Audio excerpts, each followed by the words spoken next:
မင်္ဂလာပါရှင်ဟုတ်ဟိုကညော်လေးဆိုင်ကြရလားရှင်မနဲ့လားဟုတ်ဟုတ်ကြားရပါတယ်ရှင်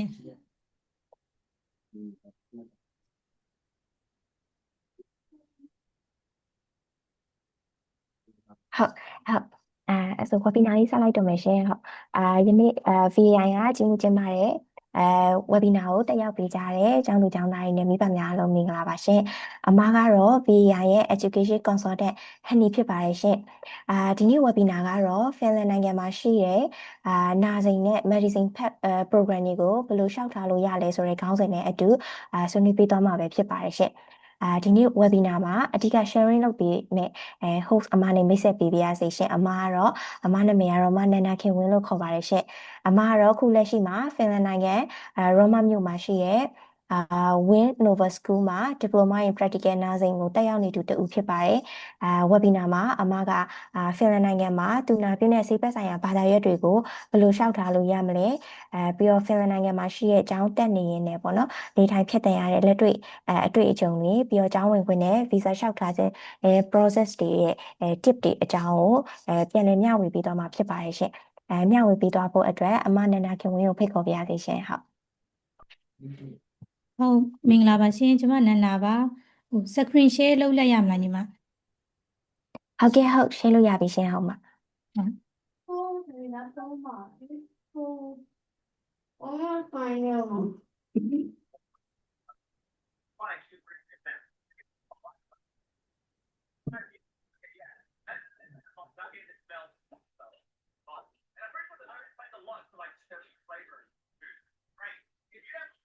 ဟုတ်မြင်ရတယ်နော်ဟုတ်မြင်ရတယ်ရှင်ဟုတ်မင်္ဂလာပါကျွန်မနန္ဒာပါလက်ရှိမှာဒီဖင်လန်မှာသူနာပြုမေဂျာကိုတက်နေတဲ့သူပါအခုဒီနေ့ကဖင်လန်မှာဘယ်လိုမျိုးအကြောင်းတွေလာတက်ကြမလဲအဓိကအားဖြင့်တော့ bachelor တွေကိုဘယ်လိုလာတက်မလဲဆိုတာကိုကျွန်မမျှဝေပေးသွားမှာဖြစ်ပါတယ်ဖင်လန်မှာဆိုရင်ကျွန်မတက်နေတဲ့နာစဉ်အပြင်ဆေးကျောင်းတက်လို့ရမယ်ဆေးကျောင်းရှိမယ်dental ရှိမယ်နောက်တစ်ခါ pharmacy ရှိမယ်နောက်ကျွန်မအခုလက်ရှိတက်နေတဲ့နာစဉ်တက္ကသိုလ်တွေတက်လို့ရပါတယ်နော်ဘာကြောင့်ဖင်လန်ကိုရွေးချယ်တင်တာလဲပေါ့တခြားနိုင်ငံတွေမှာလည်းဆေးဝါးပိုင်းတွေဆေးကျောင်းပိုင်းတွေနာကျင်ပိုင်းတွေရှိမယ်ဖင်လန်မှာလည်းရှိတယ်ဘာကြောင့်ဖင်လန်ကိုရွေးချယ်တင်လဲဆိုတော့ကြားမိမလားတော့မသိဘူးဖင်လန်ကကမ္ဘာအပျော်ရွှင်ဆုံးနံပါတ်1ဆိုပြီးတော့သူကနှစ်တော်တော်များများချိန်နေတာပေါ့နော်အဲ့ဒါမျိုးရှိတယ်ဘာဖြစ်လို့ကမ္ဘာအပျော်ရွှင်ဆုံးနိုင်ငံဖြစ်တယ်လဲဆိုတော့ဖင်လန်ရဲ့ပညာရေးအဆင့်ကကြတော့ one of the Europe မှာအတိအမှတ်ပြုတဲ့ဝယ်လက်မှတ်ပေါ့ဒီပလိုမာပဲဖြစ်စေ bachelor ပဲဖြစ်စေ master ပဲဖြစ်စေတခြား Europe နိုင်ငံတွေမှာအတိအမှတ်ပြုတဲ့ rank တစ်ခုရှိတယ်နောက်တစ်ခုကကြတော့သင်ပေးတဲ့နီလန်းတွေပေါ့သင်ပေးတဲ့နီလန်းတွေကလည်းပဲ Europe အဆင့်နဲ့မှီအောင်သူတို့သင်ပေးတာရှိမယ်နောက်ဖင်လန်မှာကများသောအားဖြင့်ကျမတို့ဒီကျောင်းသားတစ်ယောက်ကကျောင်းလျှောက်လိုက်မယ်ကျောင်းရသွားမယ် student visa ရတယ်ဆိုရင်မိသားစုတွေပေါ့မိသားစုတွေဆိုတာဒီကိုယ့်ရဲ့အိမ်အောင်ဘက်နဲ့သားသမီးတွေ18နှစ်ယောက်သားသမီးတွေလိုက်လာလို့ရတယ်အဲ့ဒီသားသမီးတွေရောအိမ်အောင်ဘက်တွေရောဖင်လန်မှာ free ပညာသင်လို့ရတယ်ကလေးဆိုလဲကလေးကျောင်းပေါ့ကိုယ့်ရဲ့ spouse ဆိုရင်လည်းပဲတက်မွေးဝမ်းကျောင်းပညာနဲ့ဖင်လန်ဘာသာစကားကို free သင်ယူနိုင်ခွင့်ရှိတယ်ပေါ့နော်ဒါလိုမျိုးအကြောင်းတရားတွေကြောင့်များတော့အဖြစ်တော့မိသားစုတွေအိမ်အောင်ဘက်တွေရှိတဲ့သူတွေကပို့ပြီးတော့ဖင်လန်ကိုရွေးဖြစ်တာများတယ်ရှင်ဒါကဖင်လန်မှာတက်လို့ရတဲ့အကြောင်းတွေပေါ့နော်ဆေးကျောင်းဆိုရင်6နှစ်တက်ရမယ်ဒန်တယ်ဆိုရင်9နှစ်ခွဲ pharmacy ဆိုရင်9နှစ်နဲ့နာဇင်ဆိုရင်တော့3နှစ်ခွဲဒါက bachelor degree ပေါ့တက်လို့ရမယ်ဒီဘက်ဘေးနားမှာတော့သူ့ရဲ့ခံမှန်းခြေဈေးနှုန်းလေးတွေပေါ့ဒါကတော့ပထမတစ်နှစ်စာရဲ့ဈေးနှုန်းလေးတွေကိုပေးထားတာကိုပေးရမှာဖြစ်တယ်ဒုတိယနှစ်ကနေစလို့ပထမနှစ်ရဲ့ပညာရေးrank credit ပေါ်မူတည်ပြီးတော့ကျောင်းသားတွေကို scholarship ပေးသွားပါတယ်သူက20%ကနေ50%ထိဒုတိယနှစ်ကနေစပြီးတော့ scholarship ရသွားမှာပါနောက်စာသင်တဲ့ဘာသာရပ်ပေါ့နော်ဖင်လန်နိုင်ငံမှာကဖင်လန်ဘာသာစကားကိုပြောဆိုကြတယ်ဆိုတော့အခါကျတော့ဒီဆေးဝါးကျွမ်းကျင်ပိုင်းဆေးဝါးပိုင်းဆရာဝန် dental pharmacy တက်တဲ့သူတွေကတော့ဖင်လန်ဘာသာစကားနဲ့ပဲသူကပထမနှစ်ကလေးကနေစပြီးတော့သင်ပေးတယ်။နာဇင်ကတော့ပထမတစ်နှစ်မှာ English နဲ့ Finnish နဲ့2မျိုးပေါင်းပြီးတော့သူသင်ပေးတယ်။နောက်ပိုင်းနှစ်တွေမှာတော့ Finnish only ပဲသင်ပေးပါတယ်။ ဒါကကြတော့ဒီဆေးချောင်းပေါ့နော်ဆေးချောင်းတက်မဲ့ညီကိုမောင်နှမတွေအတွက်6နှစ်တက်ရမယ်360 credit ရှိမယ်အစောပိုင်းမှာဆိုရင် B2C1 ဆိုတာကနေ့စဉ်သုံးဘာသာစကားကိုလွယ်လွယ်ကူကူပြောဆိုနိုင်တဲ့အဆင့်မျိုးပေါ့အဲ့လိုမျိုးရှိမယ်ဆေးဝါး term medical terms တွေကတော့သင်နေရင်းနဲ့သိလာလိမ့်မယ်ဒါပေမဲ့အစောပိုင်းမှာသူသင်တဲ့ဆရာတွေရဲ့ပြောတဲ့စကားကိုနားလည်ဖို့အတွက်ကြတော့ခံမှန်းခြေ B2 လောက် B1 သို့မဟုတ် B2 လောက်ရမှနားလည်မှာပေါ့နော်အဲ့လိုပုံစံမျိုးနဲ့သူကသွားမယ်ပထမတစ်နှစ်နှစ်နှစ်မှာတော့ theory ဘိုင်းတွေသွားတာများတယ်နောက်ပိုင်းနှစ်တွေမှာတော့ practical training တွေပါလာလိမ့်မယ်ရှင်အဲ့ဒါတွေကကျောင်းကစီစဉ်ပေးတယ်ကျောင်းကစီစဉ်ပေးတဲ့ဒီစေယုံစေကန်း welfare area တွေမှာသွားပြီးတော့ training ဆင်းလို့ရတယ် training ဆင်းရတာပေါ့တတိယနောက်ဆုံးတစ်နှစ် final year နဲ့ final year ရဲ့အရှိရတစ်နှစ်ဆိုရင်များသောအားဖြင့်ကစေယုံဘက်မှာပဲအချိန်ကုန်သွားတာများတယ် practical training တွေများများဆင်းရတာပေါ့ဒါက dental ဘိုင်းပေါ့နော် dental ကျတော့9နှစ်ခွဲတက်ရမယ်ဒါက pharmacy ပေါ့ pharmacy ကတော့ master ဘွဲကိုရမှာပေါ့နော်အစောပိုင်းမှာ bachelor ဘိုင်းကိုသင်မယ်ပြီးတဲ့အခါမှာ master ဘွဲရမယ်ပေါ့နော် master ဘိုင်းကိုသင်ရမှာဒါကတော့လက်ရှိ nursing ပေါ့နော် nursing bachelor of nursing ပေါ့ bachelor of nursing ကကြတော့အစောပိုင်းမှာဆိုရင်ကျွန်တော်ပထမတစ်နှစ်မှာ Finnish နဲ့ English နှစ်ဘာသာနဲ့သင်ပေးမယ်နောက်ပိုင်းမှာတဖြည်းဖြည်းနဲ့ Finland လိုပဲသင်သွားမယ် presentation တွေလုပ်ရမယ် practical တွေဆင်းရမယ်နောက်ဆုံး graduation အဆင့်မှာဆိုရင်ဒါ nursing မှာဆရာဝန်တွေရော pharmacy ဘိုင်းရသူတွေရောက proficiency C1 အဆင့်လောက်ထိကိုရောက်သွားပါမယ်ရှင်ပြီးတဲ့အခါနာစင်မှာဆိုရင်ကျမတို့ Valvia license ပေါ့နော်ဒီသူနာပြု license ဆိုတာကိုဖြည့်လောက်ရတာရှိမယ်ဆရာဝန်တွေဆိုလည်းဒီဆရာဝန် license ကိုလောက်ရတာရှိမယ်တက္ကသိုလ်တက်တဲ့သူတွေကကြတော့အဲ့ဒီအဆင့်ကနောက်ဆုံး final year ကြရင်ဆရာတွေကျောင်းကနေပြီးတော့စီစဉ်ပေးတယ်နောက်ကြားထဲမှာလိုအပ်တဲ့ hygiene passport တို့ first aid certificate လိုအပ်တဲ့ certificate တွေကိုလည်းပဲကျောင်းကနေစီစဉ်ပေးတာဖြစ်တဲ့အတွက်ကြောင့်မလို့ကိုကတတိတက်တိုင်သွားပြီးလိုက်ရှာနေကြမလို့ကျောင်းကနေသူ့အဆင့်နဲ့သူ့အနေနဲ့သူအတန်းထဲမှာပဲစီစဉ်ပေးတယ် Valvia license ကိုလည်းကျောင်းကနေချိတ်ဆက်ပေးတယ်ရှင်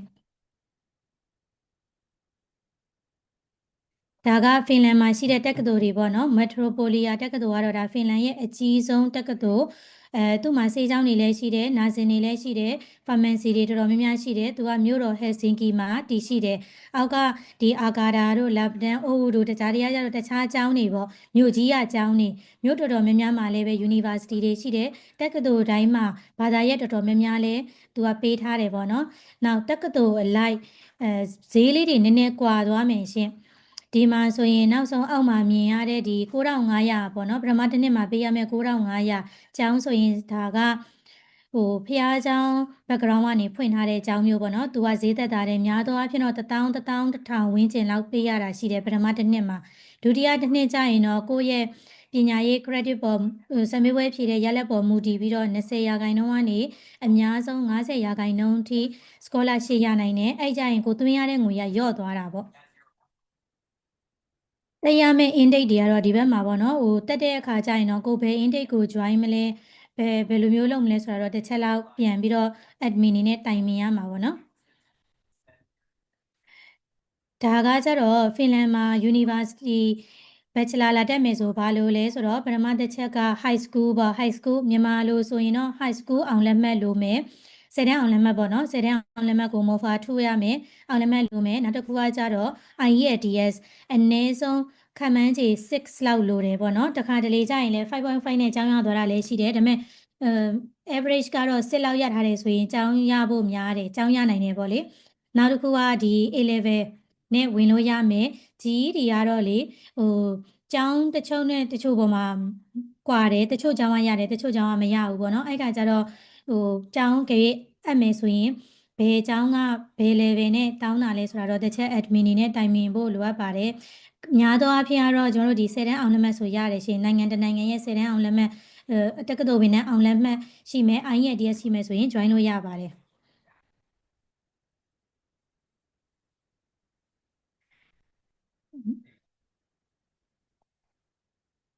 ဒါကဖင်လန်ဘာသာစကားရဲ့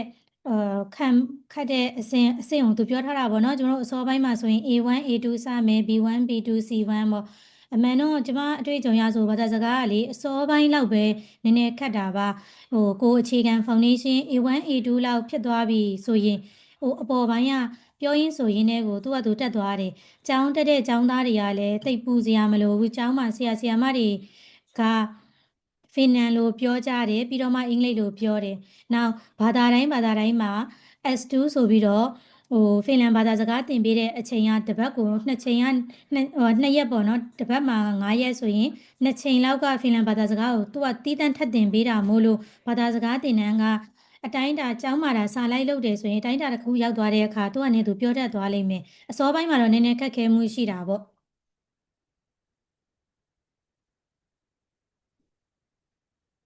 ဒါကဘယ်အလိုမလဲပေါ့နော်များသောအားဖြင့်ကတော့ healthcare ဘိုင်း sector တွေကဖင်လန်ဘာသာစကားကိုကျွမ်းကျွမ်းကျင်ကျင်ပြောနိုင်ဖို့လိုအပ်ပါတယ်ကျွမ်းကျွမ်းကျင်ကျင်ဆိုတာလည်းသူ့ရဲ့ fee ပေါ့ medical fee ကသူတွေက medical နဲ့ပတ်သက်တာပြောနိုင်တယ်လူနာတွေနဲ့ပြောဆိုဆက်ဆံနိုင်တယ်ဆိုရင်အဆင်ပြေတယ် engineering ဘိုင်းဆိုတာ engineer terms and condition တွေပြောနိုင်တယ်ဆိုရင်အဆင်ပြေတယ်ပေါ့နော်ဘာကြောင့်လဲဆိုတော့ဆေးကုသရမယ်ဆေးတွေပေးရမယ်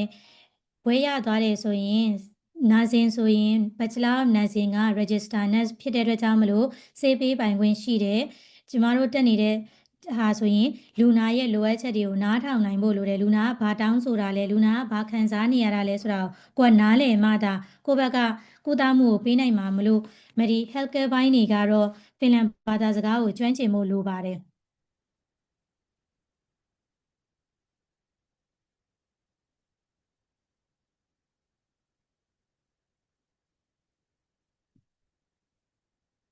ဒါ pathway program ပေါ့နော်ဖင်လန်ကိုဘယ်လို join မလဲဆိုပြီးတော့ပြောထားတဲ့ map လေးပေါ့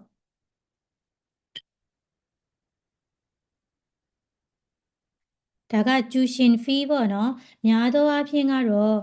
ကျောင်းတွေအကုန်လုံးနီးပါးက EU နိုင်ငံသားပေါ့နော် within the EU နိုင်ငံသားဆိုရင်ကျောင်းသားကပေးစရာမလိုဘူး out of the EU နိုင်ငံသားပေါ့ကျွန်တော်မြန်မာပြည်သားတွေဆိုရင်တော့ပထမ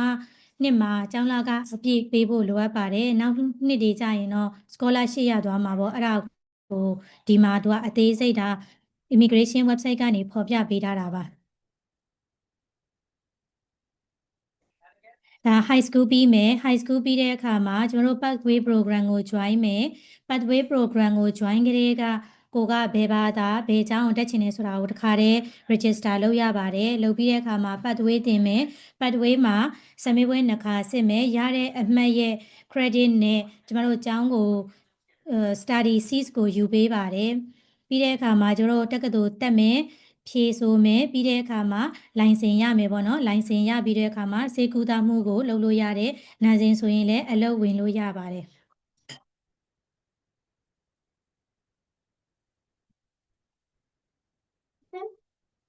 ဒါက pathway program ရဲ့အကျဉ်းချုပ်ပေါ့နော် pathway ကကြတော့ခန့်မှန်းခြေအဖြစ်၄လသင်ပေးပါတယ်အဲ့ဒီ၄လကဖင်လန်မှာလာတက်ရပါမယ်လာတက်ရမယ်၄လမှာဖင်လန်ဘာသာစကားသင်ပေးမယ်ဖင်လန်ရဲ့ယဉ်ကျေးမှုနဲ့ social culture တွေကိုသင်ပေးမယ်နောက်တစ်ခုကကြတော့ကိုသင်မဲ့ဘာသာရပ်နဲ့နှီးနွဲဆက်နွယ်တဲ့အခြေခံ general knowledge လေးတွေကိုသင်ပေးမယ်ပေါ့နော်နာစင်လာတက်မဲ့သူဆိုရင်နာစင်နဲ့ပတ်သက်တဲ့ဟာလေးတွေပြောပြပေးတယ် engineer တက်မဲ့သူဆို engineer သူသက်ဆိုင်တဲ့ major လိုက်ပေါ့များသောအားဖြင့်တော့ဘာသာစကားသင်ပေးတယ် culture integration ရှိမယ်နောက်နာစင်ဘာသာစကားနောက်တစ်ခုကဘာရှိမလဲဆိုတော့နာစင်လာတက်တဲ့သူတွေဆိုရင်လက်ရှိသူနာပြုပေါ့နော် senior nurse တွေကနေပြီးတော့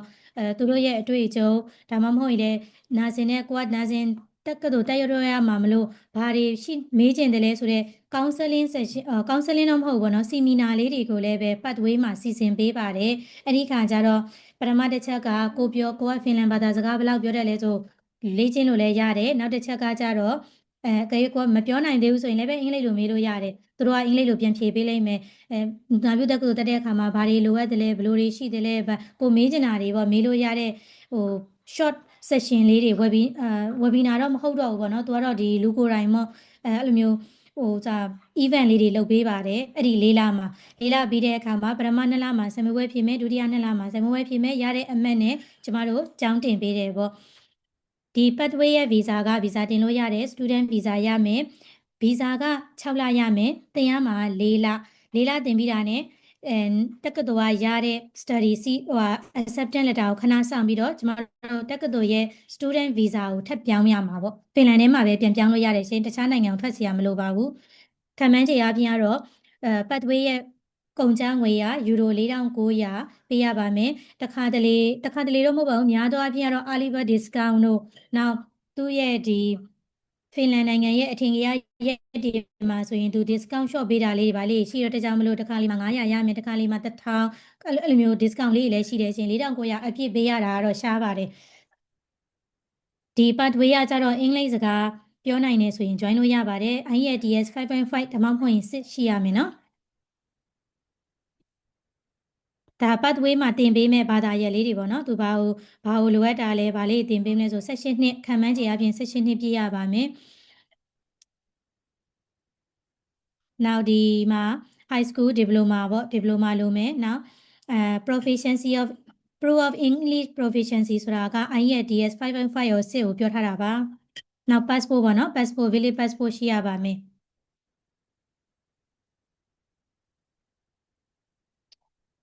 ဒါက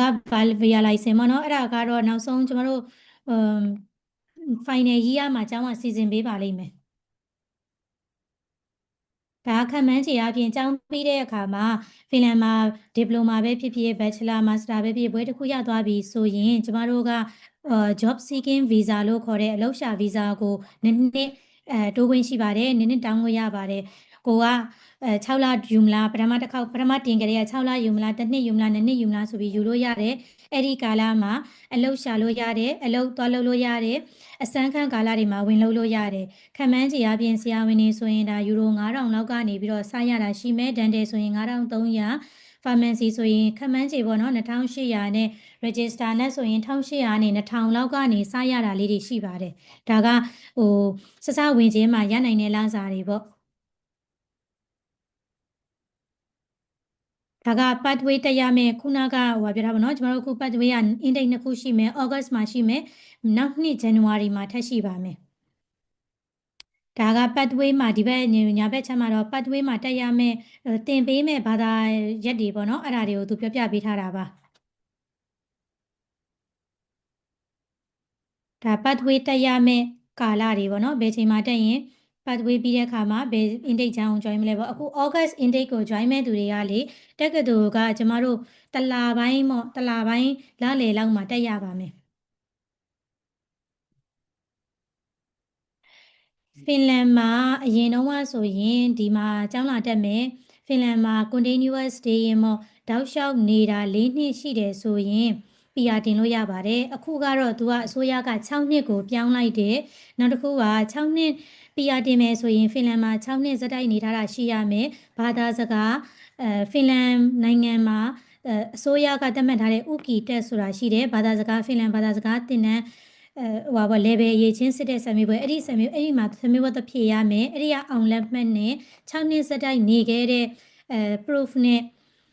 ဖင်လန်မှာ PR တင်လို့ရတယ်ဒါကတော့တစ်ချက်အခုကြတော့ဘယ်လိုဖြစ်သွားလဲဆိုတော့တက္ကသိုလ်မှာ bachelor သို့မဟုတ် master ပြီးထားတဲ့သူတွေကတက္ကသိုလ်ရဲ့ master က bachelor ကအနည်းဆုံး4နှစ်လောက်တက်ရတယ်ဆိုတော့ခါကျတော့4နှစ်တက်ရတယ်စေးချောင်းဆိုရင်ဒါ6နှစ်တက်ရတာဆိုတော့4နှစ်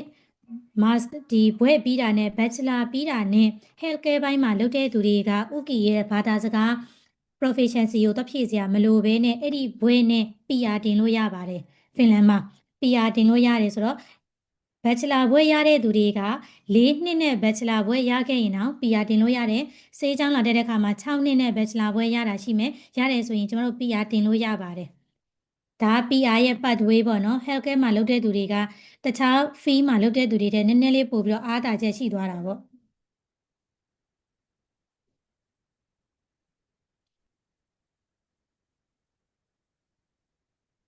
ဒါကဖင်လန်ရဲ့ pathway လမ်းကြောင်းကိုသူပြောထားတာပါ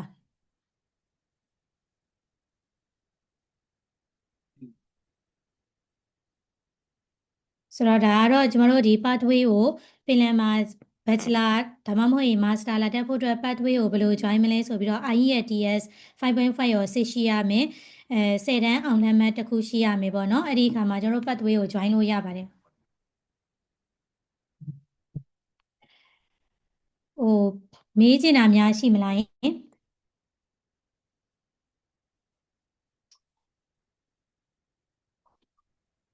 ကျမ screen share လေးပိတ်လိုက်ရမလားယင်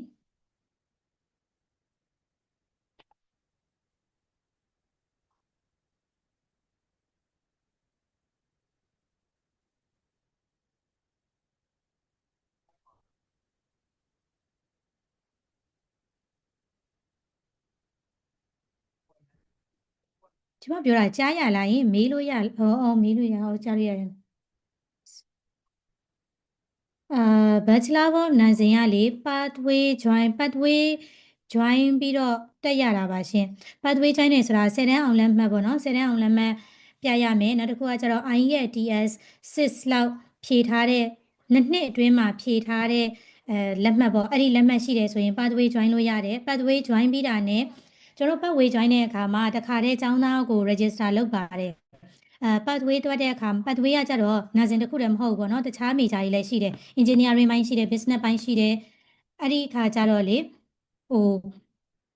ကိုကနာဇင်တက်မယ်ဆိုရင် register လုပ်ကြရနာဇင်တက်ပါမယ်နာဇင်ကိုမှဘယ်ကျောင်းတက်ပါမယ်ဆိုပြီးတခါတည်းရေးလို့ရတယ်အဲ့ဒီအခါမှာ pathway ပြီးတဲ့အခါမှာကျွန်တော်နာဇင်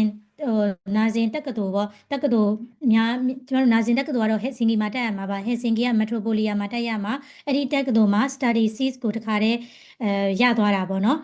အကယ်၍ pathway မ join မှုဆိုရင်ကိုယ့်ဘာသာကို entrance exam ကိုဖြေရမှာပါ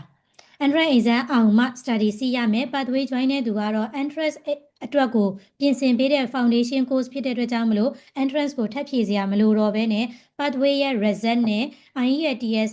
ရဲ့ proficiency test ရဲ့ result နဲ့ကျမတို့ study စီးကိုရမှာပါအဲ့ဒါဆိုအကိုနည်းနည်းနားလည်မလားယင်ကျမရှင်းပြပေးတာကျောင်းပြီးရင်အလုပ်အကိုင်ရမလားဆိုတော့လေ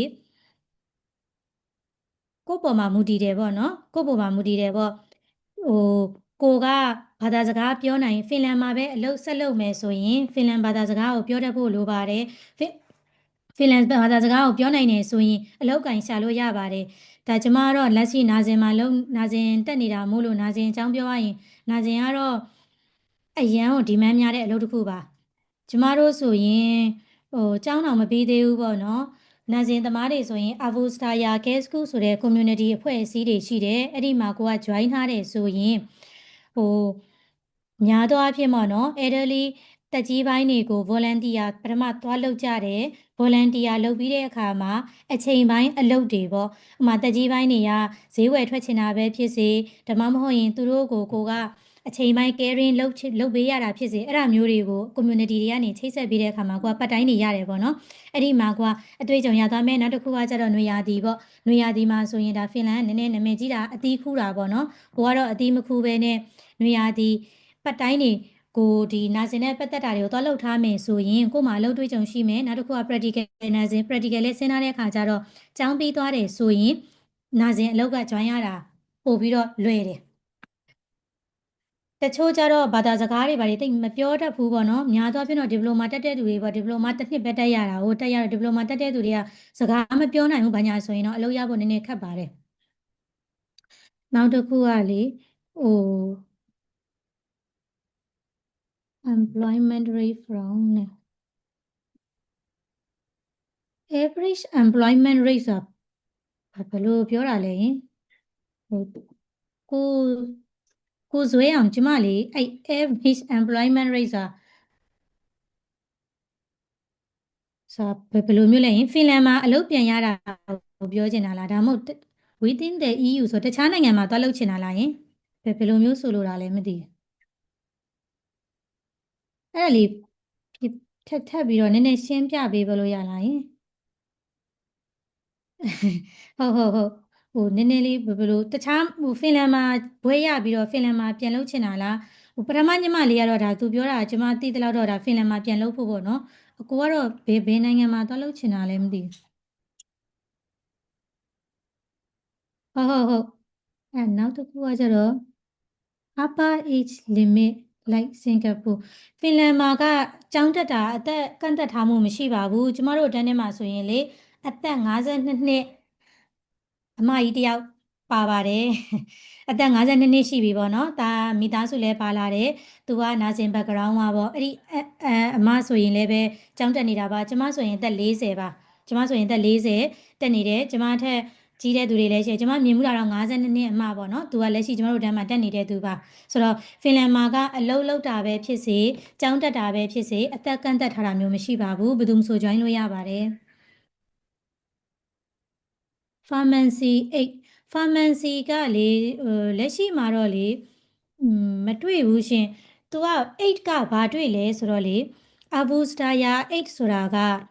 assistant nurse ပေါ့နော် assistant nurse ဆိုတဲ့ foundation course တစ်ခုရှိပါတယ်ဒါကကျမတို့လက်ရှိတက်နေတဲ့ diploma ထက်နည်းနည်းလေးနှိမ့်နေသူက certificate တန်းလို့ပြောလို့ရတာပေါ့မြန်မာလိုဆိုရင်အဲ့ဒီခါကျတော့အဲ့ဒီအတန်းမှာတော့ pharmacy အဲ့ဒီအတန်းမှာတက်ပြီးတော့ pharmacy 8သွားလောက်တာမျိုးတော့ရှိတယ်ရှင်ဒါပေမဲ့ pharmacy 8ဒီတန်းတော့ဖွင့်ထားတာမျိုးမရှိပါဘူးเนาะ pharmacy ဆိုရင် bachelor or master ပဲရှိပါမယ်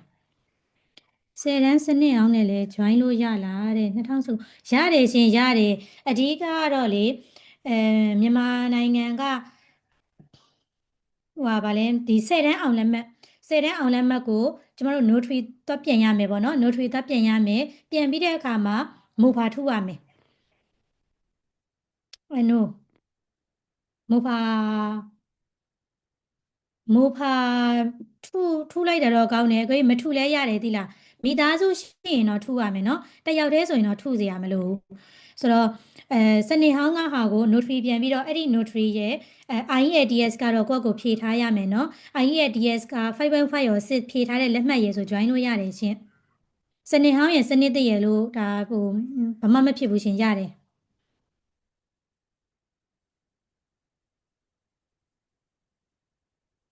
ဖင်လန်မှာမရှိပါဘူးဖင်လန်မှာအသက်မကန့်သက်ထားပါဘူးเนาะဘယ်သူမှဆို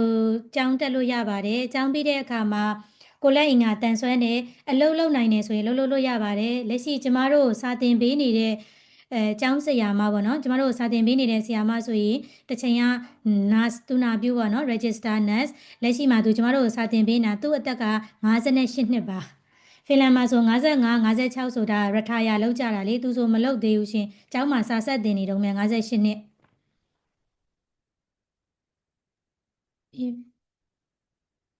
စင်ကာပူမှာတော့ဟုတ်တယ်ဟိုခဲကေးဗင်းကျော်တွေကအသက်ကန်တနေတာရှင်နောက်တစ်ခုကပေါ့နော်ကဲကေဘာကျော်ပေါ့နော်ကဲကေဘာကျော်ဒါနာဇင်ပေါ့အထူးသဖြင့်တော့နာဇင်သူနာပြုတွေကဟိုလုံနိုင်ပါမလားလို့တွေးကြတာပေါ့နော်ဒီမှာကလေကျမတို့လည်းလက်ရှိကျောင်းတွေမှာတင်ပေးနေတာကလေလူနာကိုမတဲ့အခါမှာလက်နဲ့မရတာမဟုတ်ဘဲနဲ့စက်နဲ့မရတာပါဟိုအောက်ပိုင်းတင်နေတဲ့လူနာဖြစ်စေမလှုပ်ရှားနိုင်တဲ့လူနာဆိုရင်ကျွန်တော်တို့ပကတ်လိုမျိုးပေါ့နော် lifter နဲ့မရတယ် lifter ကိုခြေထောက်နဲ့ cross ပုံစံချိတ်ပြီးတော့မရတဲ့အတွက်ကြောင့်မလို့လူကတိတ်မပင်မအောင်ကျွန်တော်တို့ remove လေးနဲ့မလိုက်ရုံပဲဒါကတစ်ချက်နောက်တစ်ချက်က lifter လောက်မလိုတဲ့လူတွေဆိုရင်ကျွန်တော်တို့စီမှာsafety belt လို့ခေါ်တဲ့ကပတ်ကလေးပတ်ပြီးတော့ကပတ်ကလေးနဲ့သူ့ကပတ်ကလေးရဲ့နောက်အောက်ကဘုတ်ပြားလေးပေါ့ဘုတ်ပြားလေးရဲ့ဆွဲရွှေ့လိုက်ရတာမျိုးအဲ့လိုပုံစံပေါ့ဆိုတော့များသောအားဖြင့်ကျမတို့ဘယ်လိုတင်လဲဆိုတော့လေနံပါတ်1အရေးကြီးဆုံးကကိုယ်ခါမနာဖို့ကိုကကိုယ့်ရဲ့ခြေထောက်ပေါင်နှချောင်းပေါ်မှာကိုယ့်ကုတ်ကိုရက်ပြီးတော့ကိုယ်ခါမနာဖို့နံပါတ်1ပြီးတဲ့အခါမှာလူနာကိုတက်နိုင်သမျှလူနာရဲ့အသားကိုမထိဖို့အတွက်နံပါတ်2ပေါ့နော်မထိဘဲနဲ့ဒီအကူကရိယာနဲ့ဆွဲလှည့်ရတာမျိုးပေါ့အကယ်၍လူနာမတက်ရက်နိုင်နဲ့မလှည့်နိုင်ဘူးဆိုရင်ဟိုစီရတိုလဲဘူးလို့ခေါ်တယ်ကျမတို့ဒီအောက်ကအပြားလေးပေါ့နော်ဟိုခါးလဲခွင်အပြားမျိုးလေးရှိတယ်လူနာကိုအဲ့ဒီမှာမတက်ရက်ခိုင်းနဲ့ရက်ခိုင်းပြီးတော့လူနာကို safety band နဲ့ဆွဲထုတ်လိုက်တယ် safety band နဲ့ဆွဲထုတ်ပြီးရင်အဲ့ဒီဘုတ်ကလေးကနေလှည့်သွားတာပေါ့အဲ့လိုပုံစံမျိုးတွေဒါကြောင့်မလို့လေအရန်ကြီးကျမတို့ကျမတို့ရဲ့အားသုံးစရာမလိုဘူးအဲ့ဒါကြောင့်မလို့လဲထင်တယ်အသက်လည်းမကန့်သက်ထားဘူးအလုပ်လုပ်လို့ရတယ်ရှင်အလုပ်လျှောက်တဲ့အခါမှာလေအသက်ကန့်သက်ထားတာမျိုးမရှိဘူးကျောင်းပြီးတဲ့အချိန်မှာအလုပ်ရာဂိုင်နှုန်းဘွဲရအလုပ်ရာဂိုင်နှုန်းတွေကအရေးပါလို့အလုပ်ရာဂိုင်နှုန်းဖင်လန်မှာလားယင်ဖင်လန်မှာပြန်အလုပ်ရဖို့လားအဲ့ဒါကလေဒီမန်ဂျောပေါ်မှာမူတည်တယ်ရှင်သူနာပြုအလုပ်တွေကတော့ရနိုင်ခြေများပါတယ်ရာဂိုင်နှုန်းလိုက်တော့ကျမအဲ့လိုမျိုးတော့မကြည့်ထားဘူးပေါ့နော်မပြောနိုင်ဘူးရာဂိုင်နှုန်းလိုက်ကတော့ကိုရထားတဲ့မှာဆေးချောင်းပေါ့နော်ဆရာဝန်ဆိုရင်တော့ဒီနိုင်ငံဆရာဝန်နဲ့ရှင်ပြန်ရတာမျိုးတွေရှိမယ်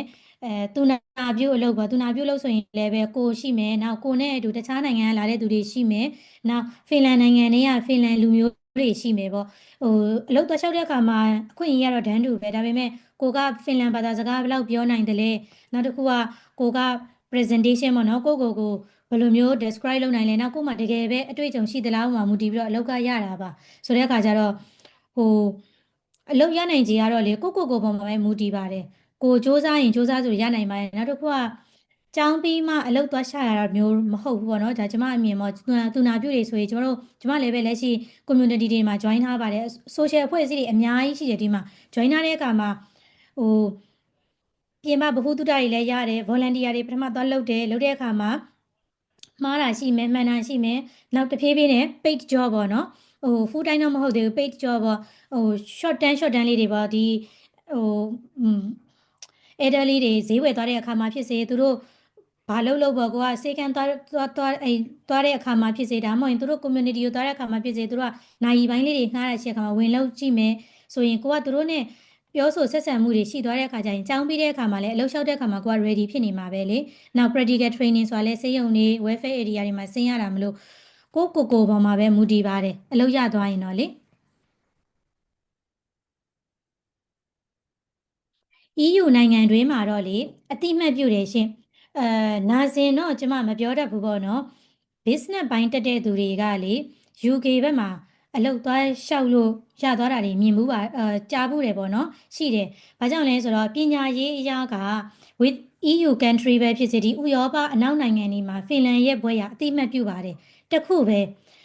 healthcare ဘိုင်းကလူတွေကဖင်လန်ဘာသာစကားနဲ့ပဲသင်ပေးတာဖြစ်တဲ့အတွက်ကြောင့်မလို့ဒီပစ္စည်းအခေါ်ဝေါ်ဆေးဝါးဆိုရင်တော့ပါရာစီတမော့တော့ဒီဖင်လန်မှာလည်းပါရာစီတမော့ပဲဒါပေမဲ့သူ့ကိုခေါ်တဲ့အတူကောက်ဖြစ်စေအသုံးပြုတဲ့ကျမတို့ wheelchair ဆိုရင်ဖင်လန်လိုဆိုရင်ပြိုရာတူအိုလီလို့ခေါ်တယ်ဆိုတော့ကိုကပြိုရာတူအိုလီပဲသင်ခဲ့ရမယ် wheelchair တော့ဒါလွယ်တော့သိနေတာပေါ့နော်တချို့အခေါ်အဝေါ်တွေကိုကမသိဘူးအထူးသဖြင့်ခွဲစိတ်ခန်းသုံးဘက်ကိုသွားတဲ့သူတွေဆိုရင်ဖင်လန်ဘာသာစကားပဲသိနေတဲ့အခါကျတော့ကိုကအင်္ဂလိပ်လိုပြောအဲ့ဒါတွေကိုအင်္ဂလိပ်လိုပါကိုကကိုစူးစမ်းနိုင်တယ်ဆိုရင်တော့ yes တခြား EU နိုင်ငံကနေဒါအဲ့ဘက်ဒီမှာသွားလျှောက်တာတွေရှိတယ်ပေါ့နော်တွေ့ဘူးတယ်များသောအားဖြင့်တော့ကျမမြင်ဘူးတာတော့ပေါ့နော်အတီးတယောက်ကတော့ business နဲ့ဒီမှာကျောင်းပြီးတဲ့ UK မှာအလုပ်သွားရှာတယ်ဆိုတော့ business ဘိုင်းကတော့သူကအင်္ဂလိပ်လိုလည်းပြောတတ်တယ်အိန္ဒိယလူမျိုးလည်းဖြစ်တယ်ပေါ့နော်အဲ့ခါကျတော့သူက UK မှာအလုပ်ရတယ်အတိအမှတ်လည်းပြုတယ်ရှင်ဆိုတော့ဒီ healthcare ဘိုင်းကတော့လေနှစ်ဘာသာစူးစမ်းရမယ်။ကျောင်းကတော့ Finland လိုပဲ Finnish လိုပဲသင်ပေးလိမ့်မယ်။ Finland ဘာသာစကားနဲ့သင်ပေးလိမ့်မယ်။ကျန်တာတော့ကိုယ့်ဘာသာကိုဆက်လုပ်ပြီးတော့ try ကြည့်ရမှာပေါ့နော်။ဒါပေမဲ့ဖြစ်နိုင်ခြေတစ်ခုကလေဆွီဒင်ပေါ့နော်။ဆွီဒင်ကလည်း Finland ဘာသာစကားပြောတယ်။ Finland မှာလည်းဆွီဒင်ဘာသာစကားပြောတဲ့အခါကျတော့ဆွီဒင်မှာတော့လွယ်လိမ့်မယ်။ဆွီဒင်မှာအလုပ်သွားလုပ်တဲ့သူတွေလည်းရှိပါတယ်။လက်ရှိမှာလည်းလေမြန်မာတွေလည်းဆွီဒင်မှာရှိတယ်။ဖင်လန်မှာကျောင်းပြီးတဲ့အခါမှာဖင်လန်နဲ့ဆွီဒင်နဲ့ရှင်ပြီးတော့ဖင်လန်မှာလောက်ရဆွီဒင်မှာလောက်ရလို့ဆွီဒင်မှာတက်လို့တယ်ဆိုတာလည်းဖြစ်နိုင်တယ်ရှိတယ်ချင်းဆွီဒင်ကတော့ဖင်လန်ဘာသာစကားပြောတယ်ပြီးတော့မခက်ခဲဘူးကျွန်တော်တို့ဒီဖင်လန်မှာလည်းလေဖင်လန်စကားမသိဘူးဆိုဆွီဒင်စကားနဲ့သင်လို့ရတယ်နောက်တစ်ခုကရုရှားပေါ့နော်ဖင်လန်နဲ့ဘော်ဒါချင်းဆက်နေတဲ့ရုရှားတွေကလည်းဖင်လန်ဘာသာစကားပြောတယ်ရှင့်ဆိုတော့အဲ့ဒီမှာလည်းရှားရတာလွယ်လိမ့်မယ်ကျန်တဲ့ဘာသာစကားကျန်တဲ့တိုင်းပြည်တွေဆိုရင်တော့သူတို့ရဲ့ data ဘာသာစကားပြောနိုင်မှပဲ healthcare ဘိုင်းကအလုပ်ရဖို့လွယ်လိမ့်မယ် pharmacy အိတ်ကကလေးမြန်မာပြည်မှာတော့တင်နန်းစင်းလက်မှတ်ရထားတယ် nurse အိတ်ရောတဲ့ nurse အိတ်ရော pharmacy အိတ်နဲ့ nurse အိတ်ရထားလားယင် nurse အိတ်ရထားတယ်ပေါ့နော် pharmacy အိတ်ကတော့လေဟိုဘယ်လိုပြောမလဲနာဇင်တက်ချင်တာမလားနာဇင်တက်ချင်တာထင်တယ်နော်နာဇင်တက်ချင်တာဆိုရင်လေ pharmacy အိတ်ကတော့ကျမလေပြန်စစ်ပေးမယ်ရှင်ကျောင်းက admin တင်းနဲ့မသိဘူး nurse အိတ်ဆိုရင်တော့ရတယ် nurse အိတ်ဆိုရင်တော့အဆင်ပြေတယ်နောက်တစ်ခုကကျမတို့စီမှာလေဟိုဟာရှိမယ်ရှင်ဒီပလိုမာရှိမယ်အခုလက်ရှိပြောနေတာကတော့ bachelor ပေါ့နော် bachelor က3နှစ်တက်ရမယ်3နှစ်ခွဲတက်ရမယ် bachelor ရှိမယ်နောက်တစ်နှစ်ပဲတက်ရတဲ့ diploma ရှိမယ်ပေါ့နော် nurse 8ရှိတယ်ဆို diploma join လို့ရတယ်ရှင်ကျောင်းစည်းကပတ်တိုင်းနဲ့ကာမိလားတဲ့အင်အားထောက်ပံ့ပေးရမလားအဲ့ဒါကတော့လေမကာမိပါဘူးမကာမိဘူးဆိုတာပတ်စံမရတာမဟုတ်သေးတာမလုံနိုင်တာကိုက healthcare ဘိုင်းကသူတွေကသူများထက်ပို့ပြီးတော့စာပို့လုပ်ရပါတယ် င်လန်ဘာသာစကားလုပ်ရတယ်နောက်တစ်ချက်ကအစောပိုင်းပထမတစ်နှစ်မှာဖင်လန်ကဒီတည်းကမောင်နှမတွေကတော့ဖင်လန်နဲ့ပတ်သက်ဆက်စပ်မှုတွေရှိလာတော့မသိဘူးပေါ့နော်ကျမအတွေ့အကြုံရဆိုရင်ကျမအာရှနိုင်ငံတော်တော်များများမှာအလုပ်သွားလုပ်ဖူးတဲ့သူပါလုပ်ဖူးပါတယ်နေလဲနေဖူးပါတယ်မော်ဒိုင်းအိန္ဒိယတခြားဒီဂျပန်အဲ့ဘက်တွေမှာနေဘူးတယ်ရှင်အလုပ်လုပ်ဘူးတယ်ဒီဘက်ကိုရောက်တဲ့အခါကျတော့ကိုနဲ့လုံးဝကွာဟာတယ်နောက်တစ်ချက်ကဖင်လန်ကလည်းပဲဖင်လန်ဘာသာစကားပြောတဲ့နိုင်ငံပဲဖြစ်တဲ့အတွက်ကြောင့်မို့ပထမရောက်ခါစားမှာဈေးတောင်မှဝယ်ရတာခက်ခဲတယ်ကိုကအရင်စူးစမ်းပြီးစာတွေရပြီလို့ကိုထင်ပြီးရောက်လာတာပဲဒါပေမဲ့ဒီရောက်တဲ့ခါကျတော့မပြောနိုင်ဘူးသူတို့ပြောရလဲကိုကနားမလဲဘူးနောက်ကျမတို့ရုပ်ရှင်တွေကြည့်တဲ့အခါမှာလဲကျမတို့ကအင်္ဂလိပ်ကားတွေပါကြည့်တာများတော့လေဖင်လန်ကားကိုမကြည့်မိလို့လားတော့မသိဘူးဖင်လန်လိုလဲနားရင်မဝအောင်မဝတဲ့အခါစကားပြောရလဲအဆင်မပြေဆိုတော့အဲ့လိုအနေအထားမျိုးမှာကျမတို့ပတ်တိုင်းသွားရှာဖို့ဆိုတာလေမလွယ်ဘူးပေါ့နော်အဲ့ဒါကတစ်ပိုင်းနောက်တစ်ပိုင်းကကြတော့ဖင်လန်မှာကကျောင်းသားတွေကနိုင်30အလုပ်လုပ်ခွင့်ရှိပါတယ်ဘက်ချလာကလေဖူတိုင်းတက်ရမှာပါတနင်္လာကနေတောက်ကြနေအထိမနက်9နာရီကနေ3နာရီလောက်ထိတက်ရမှာပေါ့နော်တခါလေမှ9နာရီလောက်ဖြစ်ချင်းဖြစ်သွားမယ်ဘာကြောင့်လဲဆိုတော့ကျောင်းပြီးတဲ့အခါမှာ group study တွေဆက်ရှိနေတာမလို့ဆိုတော့အဲ့ဒီနောက်ပိုင်းမှာကိုကအိမ်ပြန်တဲ့အခါမှာလည်းပဲကိုကစာလုပ်ရမှာပဲလေအလုပ်သွားလုပ်နေဖို့ဆိုတာကမလုပ်နိုင်တော့ဘူးပေါ့နော်ကျမအမြင်ဘာဖြစ်နိုင်လဲဆိုတော့လေနေစိတ်စားစိတ်ကာမိတာကိုမတွေးဘဲနဲ့ပထမတစ်နေ့မှာတော့ကိုယ်စိတ်နဲ့ကိုစားရမှာပဲ volunteer တွေ join မယ်ပြီးတဲ့အခါမှာ paid job ပေါ့ဘယ်လိုပြောမလဲဒါအလွယ်ပြောရင်ပကံစေးအတန့်ရှင်းရေးလောက်သွားလောက်တာတဲ့ဆိုင်နာစင်တက်တဲ့သူတွေကနာစင်နဲ့နီးနွယ်တဲ့ဒီလိုအလုပ်ကလေးတွေသွားလောက်တယ်ဆိုရင်တော့ကိုကပတ်စံတော့နည်းနည်းရမယ်နေစိတ်စားစိတ်တော့မကာမိဘူးဒါပေမဲ့ကြောင်းပြီးတဲ့အခါမှာအလုပ်ရဖို့လွယ်သွားတယ်အတွေ့အကြုံလည်းရှိသွားတယ်အဲ့လိုပုံစံမျိုးပေါ့ဆိုတော့အစောပိုင်းမှာလည်းလေကိုကဘာမှမတက်နေတဲ့အချိန်မှာကိုကိုဘယ်သူမှလေပတ်စံပေးပြီးတော့ငှားမှာမဟုတ်ဘူးပေါ့နော်အဲ့တော့ကိုက volunteer ပဲအရင်သွားလုပ်ရတယ် volunteer လုပ်ရင်းနဲ့မှကိုလည်းယုံကြည်မှုရှိလာတယ်ကိုလည်းအဆင်ပြေလာတယ်နောက် volunteer မှာလည်းsenior တွေရှိတယ်ရှင် senior တွေကကြည်နေတဲ့အခါမှာအဆင်ပြေလာတဲ့အခါမှာသူတို့ကပိတ်ကြော့လေးတွေ offer ပေးတယ်ရေးထားတာလေးရှိတယ်ကိုလျှောက်လို့ရတယ်အခုဆိုရင်ဒါနွေရာသီအတွက်အဘူစတာယာခေါ်နေတာပေါ့နော်အဲ့လိုမျိုးလေးတွေနောက်ဖင်လန်မှာတလကိုတပတ်ကိုနိုင်30အလုပ်လုပ်လို့ရတယ်ဆိုတာကတပတ်ချင်းတလချင်းတွက်တာမဟုတ်ဘဲနဲ့တစ်နှစ်စာတွက်တာမလို့လေကိုကျောင်းတက်နေတဲ့အချိန်မှာကျောင်းမဲ့တက်နေမယ်နွေရာသီကျောင်း2လပိတ်တဲ့အချိန်မှာအလုပ်ပေါ့နော်တရက်ကို10နာရီဒါမှမဟုတ်ရင်တချို့အတီးခူးတဲ့သူဆို12နာရီသွားလုပ်မယ်လုပ်လို့ရတယ်အဲ့လိုလုပ်လို့ရတယ်ဆိုတော့အဲ့ဒီရက်တွေမှာနားရက်မရှိအလုပ်သွားလုပ်လိုက်မယ်ပြီးတဲ့အခါမှာကျောင်းပြန်ဆက်တက်မယ်ပေါ့ဆိုအဲ့လိုသွားလုပ်တဲ့သူတွေကခံမှန်းခြေလေ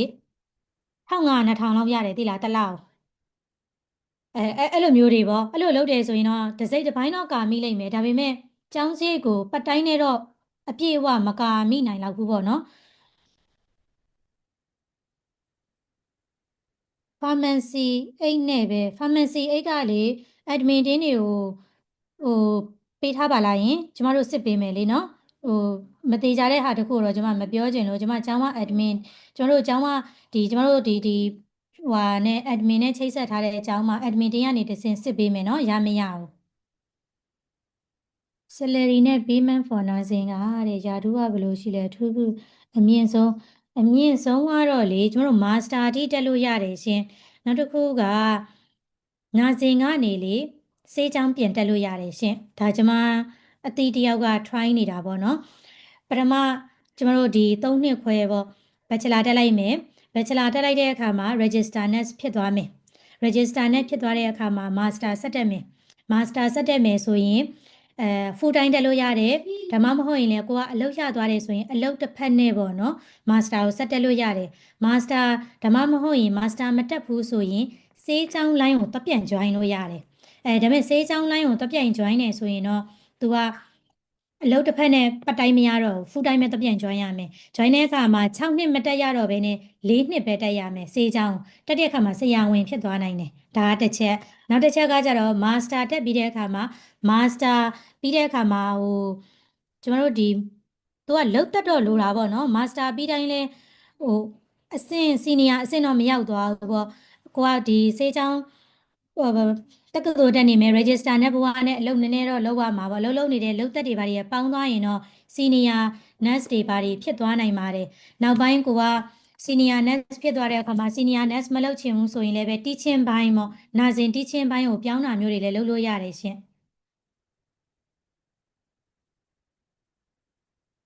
တစ်နှစ်စာကလေတစ်နှစ်စာကကြတော့လေကျောင်းလာကပထမတစ်နှစ်ကိုရင်ပြောမယ်နော်ကျောင်းလာက1950011,000ပေါ့နော်ကျောင်းလာက11,000လောက်ယူရို11,000ဆိုတော့3,500ဝန်းကျင်လောက်ရှိမယ်နောက်နေစရိတ်စားစရိတ်ကတစ်လောက်1,000ဆိုရင်3,500ပေါ့ပထမတစ်နှစ်ကတော့လေ3,1,000လောက်ကုန်သွားမယ်ပေါ့နောက်နှစ်တွေကြာရင်တော့ကျောင်းလာကလည်းရော့သွားမယ်နေစရိတ်စားစရိတ်ကလည်းကိုကတခြားကကိုကနည်းနည်းလေဝယ်သွားတဲ့ကြောင့်မလို့ငွေရှာနိုင်နေဆိုရင်နေစိတ်စားစိတ်လည်းရော့သွားမယ်ရှင်အစောပိုင်းတစ်လတော့1,000ဝန်းကျင်လောက်ကုန်ပါပါ basic salary ကလေသူနာပြုပေါ့နော်သူနာပြုဆိုရင်1,800 2,000လောက်ကနေစရပါတယ်ရှင်1,800 2,000လောက်ကနေစရမယ်တချို့ဆိုရင်လည်း2,200လောက်ကနေစရတာရှိတယ်ကိုယ့်ရဲ့အရေးချင်းပေါ်မှာမူတည်တယ်ပေါ့နော်အလုပ်ရသွားခဲ့တယ်ဆိုရင်နောက်အကယ်၍တချို့ကျတော့လည်း permanent မရသေးဘူးအစမ်းခံ3လ6လမှာဆိုရင်1,800 2,000လောက်ရပြီးတော့ full time ရသွားတဲ့အချိန်ကျမှဘယ်လောက်တိုးပေးမယ်ဆိုတာမျိုးလည်းရှိတယ်ရှင်ကျောင်းသားဘဝမှာတော့လေကျမတို့အခွန်ပေးစရာမလိုဘူးเนาะဒါပေမဲ့ full time ရသွားခဲ့ရင်တော့အခွန်ပေးရပါမယ် full time ဖြစ်စေ part time ဖြစ်စေ work visa ပြောင်းသွားရင်တော့အခွန်ပေးရမယ်เนาะကျမအသေးတယောက်ဆိုရင်ဒါလက်ရှိကျမတို့တက်နေတဲ့အတန်းရဲ့ရှေ့ရ batch တစ်ယောက်ပေါ့နော်သူဆိုရင်2,240လားမသိဘူးရတယ်အခွန်ဖြတ်အပြီးအစီးကိုဟွာလောက်ကျန်နေရှင်1,900လောက်1,900ကျော်ကျော်လောက်ကျန်ပါတယ်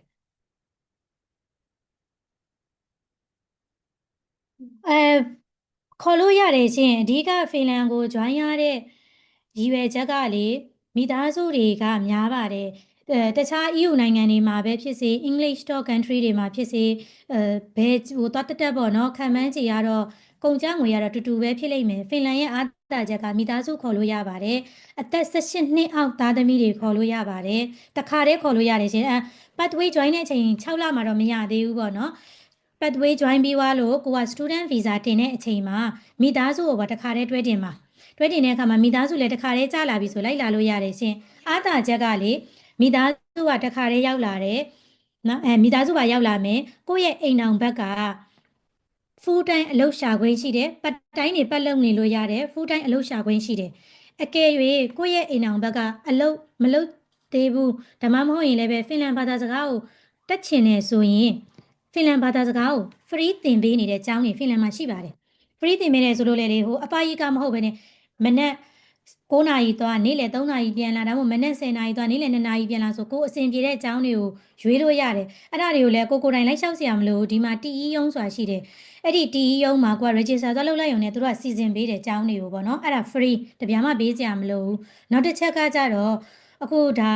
ကြားမိမလားတော့မသိဘူးဖင်လန်မှာ open ပိုရကူကနေပြီးတော့ကျောင်းလျှောက်တာပေါ့နော်ကိုယ့်ကိုကျောင်းလျှောက်တာပေါ့တက္ကသိုလ်လျှောက်တာပေါ့ပြောချင်တာကတော့ bachelor လျှောက်တာပေါ့ bachelor လျှောက်မယ်ဆိုရင်အိမ်အောင်ဘက်ကလျှောက်တဲ့ bachelor ဒါမှမဟုတ် vocational diploma တွေက free ပါအိမ်အောင်ဘက်တွေကပတ်စံပေးစရာမလိုပါဘူးနော်အဲ့လိုမျိုးပေါ့ဒါအားသာချက်တစ်ခုနောက်တစ်ချက်ကကြတော့ကလေးတွေပေါ့ကလေးတွေကအသက်6လကနေစလို့ကျောင်းတွေလက်ခံပြီးကျောင်းတွေဆိုတာတဲ့ဟိုပါပေါ့6လကျော်ပေါ့တစ်နှစ်ဝန်းကျင်ဆိုရင်တော့ဒါကျောင်းမဟုတ်သေးဘူးကျမတို့ဒီမှာဒေးကဲလို့ခေါ်တာပေါ့ဒေးကဲမှာ free ထားခွင့်ရှိပါတယ်ထားတဲ့အခါမှာလည်းကလေးကိုတော့ပို့ရုံမှာပဲဘာမှထမင်းကြိုက်နေထမင်းတွေပေးစရာမလိုဒိုင်ပါလည်းပေးစရာမလိုသူတို့ကသူတို့အကုန်ကြခံပေးတာပေါ့နော်ကျမသားလေးဆိုရင်9နှစ်ပါ9နှစ်ဖြစ်တဲ့ကြောင့်မလို့သူကဒီကျောင်းပေါ့နော်ကျောင်းစားတက်နေတယ်သူလည်း free 18နှစ်မပြည့်မချင်းသားသမီးတွေခေါ်လာလို့ရတယ်သူတို့အကုန်လုံးလည်း free ပဲသူတို့ free ဖြစ်တဲ့အပြင်ကိုနေ့လည်စာထမင်းမှုထည့်ပေးစရာမလိုဘူးကျောင်းသုံးပစ္စည်းဘောပင်ခဲတံဘာမှဝယ်ပေးစရာမလိုဘူးကျောင်းကအကုန်ပေးတယ်နောက်ကျောင်းမှာပါတဲ့ activity တွေဆိုလဲ free ပဲဘာမှပေးစရာမလိုဘူးပေါ့နော်ဥပမာသူတို့တောထဲသွားမယ် camp ထိုးမယ်ငါးသွားမြားမယ်နောက်ဟိုပါပေါ့လက်မှုပညာလေးတွေလုပ်တယ်အဲ့ဒါလေးတွေဘာမှပေးစရာမလိုဘူးဆိုတော့အဲ့ဒါကလေအားသာချက်တစ်ခုပေါ့ဟိုဒါဟိုဘယ်လိုပြောမလဲနည်းနည်း information share ပေးတာမနော်ကျမတင်ငယ်ချင်းဆိုလေအသက်46နှစ်ကျောင်းလာတက်တာအိမ်အောင်ဘက်ပါလာတယ်ကလေး4ယောက်ပါလာတယ်ရှင်ကလေး4ယောက်လုံးလည်း free အမျိုးသားကလည်းmechanic ပေါ့နော်သူ heavy machine mechanic မှာကျောင်းတက်နေတယ်ရှင်သူလည်းဆိုတော့အမျိုးသမီးကတော့ကျမလိုမျိုးပဲကျောင်းလကပေးရတယ်ကျောင်းလကပေးပြီးတက်ရတယ်ကလေး4ယောက်က free အမျိုးသားလည်း free ကျောင်းတက်ရတယ်အဲ့လိုမျိုးလေးပေါ့အဲ့ဒါတခုကအားသာချက်ပါ family member လေဘယ်နှစ်ယောက်ဖြစ်ဖြစ်ခေါ်လို့ရတယ်ရှင်18နှစ်မပြည့်မချင်း18နှစ်ကျော်သွားရင်တော့မရဘူးရှင်18နှစ်မပြည့်မချင်း free ခေါ်လို့ရပါတယ်အိမ်အောင်ဘက်ကတော့အသက်မကန့်သက်ထားဘူးခေါ်လို့ရတယ်ရှင် Now common part time job estimate common part time job ကလေ12ချက်ကနေ20လောက်ထိရနိုင်ပါတယ်ဒါကတော့ကိုအလုပ်ပေါ်မှာမူတည်တာပေါ့နောက်ကိုဘယ်လောက်လုပ်တက်လဲအလုပ်ရှင်ကဘယ်လောက် offer ပေးလဲပေါ်မှာမူတည်ပြီးတော့ခံမှန်းချေကတော့အနည်းဆုံး12ချက်လောက်ကနေစရတာရှိမယ်နောက်20လောက်ထိရနိုင်တာတွေရှိပါတယ်တချို့အလုပ်တွေကြတော့လေအင်ဂျင်နီယာပိုင်းနေဆိုရင်လေသူကပတ်တိုင်းခေါ်ခိုင်းတာလေးတွေရှိတယ်ပေါ့နော်အဓိကအဖြစ်တော့ပုံဆွဲတာပေါ့ဒီဇိုင်းပုံဆွဲတာပါလို့အဲ့ဒါဆိုရင်လေ340ထိပေးတာတွေကျွန်မကြားဘူးတယ်ရှင်ကဒါကျွန်မအိန္ဒိယလူမျိုးတွေပေါ့နော်သူတို့တွေဆိုအင်ဂျင်နီယာကျောင်းပြီးတဲ့သူဆိုသူတို့ကြတော့ full time မခန့်အောင်သူတို့လိုအပ်တဲ့နေရာလေးကိုပဲခေါ်ပြီးတော့ drawing ဆွဲခိုင်းတာမျိုးဒါမှမဟုတ် drawing ဖတ်ခိုင်းတာမျိုး instruction ရေးခိုင်းတာမျိုးအဲ့ဒါမျိုးတွေဆိုရင်သူတို့လစာမြင့်တယ်ဒါပေမဲ့ full time တော့မပေးဘူးသူ part time ပေးတာမျိုးလေးတွေရှိတယ်စတော်ဘယ်ရီတဲ့စတော်ဘယ်ရီခူးလို့ရပါတယ်ဒီမှာက2မျိုးရှိပါတယ်တော်ဒါတော့လေဟိုဖင်လန်ရဲ့နာမည်ကြီးပေါ့နော်အသီးခူးတာပေါ့အသီးကလေဖင်လန်မှာနေမဟုတ်ဘူးသီလားဆွီဒင်မှာတော့ခူးလို့လည်းရတယ်ဗီဇာလျှောက်စရာမလိုဆွီဒင်မှာ2လပေါ့နော်နေစားချင်းယူပြီးတော့ပခုတဲ့သူတွေလည်းရှိပါတယ်ဆိုတော့2မျိုးရှိပါတယ်စတော်ဘယ်ရီကတော့များသောအားဖြင့်စိုက်ခင်းတွေမှာခူးရတဲ့အတွက်ကြောင့်မလို့စိုက်ခင်းတွေစတော်ဘယ်ရီစိုက်ခင်းမှာတနာရီကို18ကျပ်20ပေးပါတယ်အဲ့ဒီမှာနာရီနဲ့ကိုက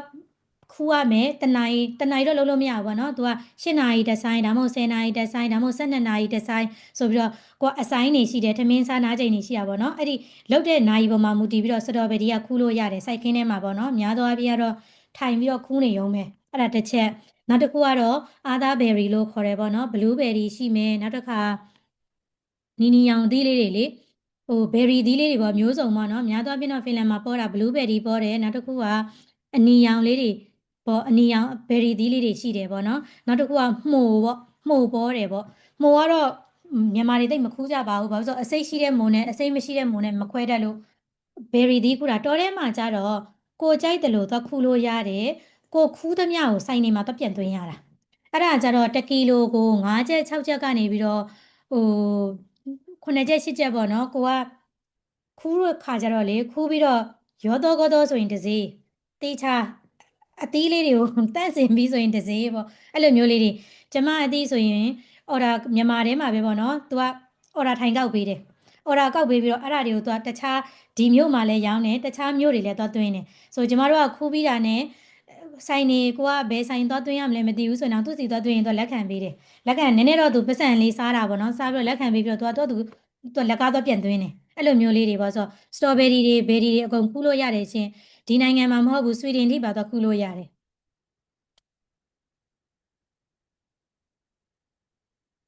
စတော်ဘယ်ရီကလေဟိုပါပဲရမယ်နော်ခဲစာပဲရမယ်နော်နွေရာသီပဲနွေရာသီနဲ့သူတို့ခူးတဲ့အသေးအရာတွေပေါ့ health insurance ကဟိုဟာရှိပါတယ် health insurance ကကျမတို့ Switcare လို့ခေါ်တဲ့နေရာမှာဝယ်ရတာပေါ့နော် health insurance ကတစ်နှစ်စာကို186ကျပ်ပေးရပါတယ်အော်မဟုတ်မှားလို့218ကျပ်ပါတစ်ယောက်ကိုပေါ့နော် Switcare မှာ218ကျပ်ပေးတယ်ဆိုရင်ယူရို3သိန်းခွဲအထိကာဗာရှိပါတယ်ကောင်းတာတစ်ခုကကျောင်းသားကပုံမှန်အာမခံနေဆိုရင်ကျမတို့တစ်နှစ်စာကိုယူရို1000ကျော်ကနေပြီးတော့2000လောက်ထိရှိတယ်ပေါ့နော်ဒါကပုံမှန်အာမခံနေကျောင်းသားတွေက220လောက်ပဲပေးရတယ်ကျောင်းသားနဲ့ပါလာတဲ့သားသမီးနဲ့မိသားစုတွေလည်းပဲကျောင်းသားဈေးပဲပေးရပါတယ်နော်ကျောင်းသားဈေးပဲပေးရတယ်credit card ရှိတယ်ဆိုရင်တော့ကောင်းတယ်credit card နဲ့ဝယ်လိုက်တစ်စုံတစ်ခုဖြစ်တယ်ဆိုရင်အဲ့ဒီဆွတ်ကဲကကိုယ့်ရဲ့ credit card တွေကိုပဲငွေပြန်ထည့်ပေးတယ်လွယ်တာပေါ့နော်တချို့ကျတော့ဟိုသူများကတ်တွေနဲ့ဝယ်တယ်ဆိုရင်တော့ကိုကလေးနဲ့ချိန်ကြရင်နည်းနည်းလေး explanation ရှင်းပြပေးရတာပေါ့ဒီကတ်ထဲကိုတော့လွှဲပေးပါဒီ account ထဲကိုလွှဲပေးပါဆိုပြီးတော့ဟိုကိုယ်မှာ credit card ရှိရဆိုတော့ credit card နဲ့ဝယ်လိုက်တာပိုကောင်းတယ်နောက်အိမ်ငှားစရိတ်ကကြတော့လက်ရှိကျမဆိုရင်စတူဒီယိုကန်းပေါ့နော် fully furnished ပေါ့အကုန်ပါတယ်စတူဒီယိုကန်းမှာထားတာ950ပါ Helsinki မှာတော့ဟိုဟာလောက်ရှိလိမ့်မယ်ရှင်900 800လောက်ရှိလိမ့်မယ် Helsinki ကတော့နည်းနည်းများတယ်မိသားစုနဲ့ဆိုရင်တော့900 800ကိုပေးပြီးတော့တမိသားစုလုံးနေလို့ရတယ်အကယ်၍ ငယ်လာတဲ့သူတွေကတော့ကိုတင့်တော်ရနဲ့အတူတူပေါင်းနေတယ်လို့လည်းရတယ်ရှင်ဆိုတော့အိမ်ငါးကားက900 800လောက်ရှိမယ်နောက် transportation က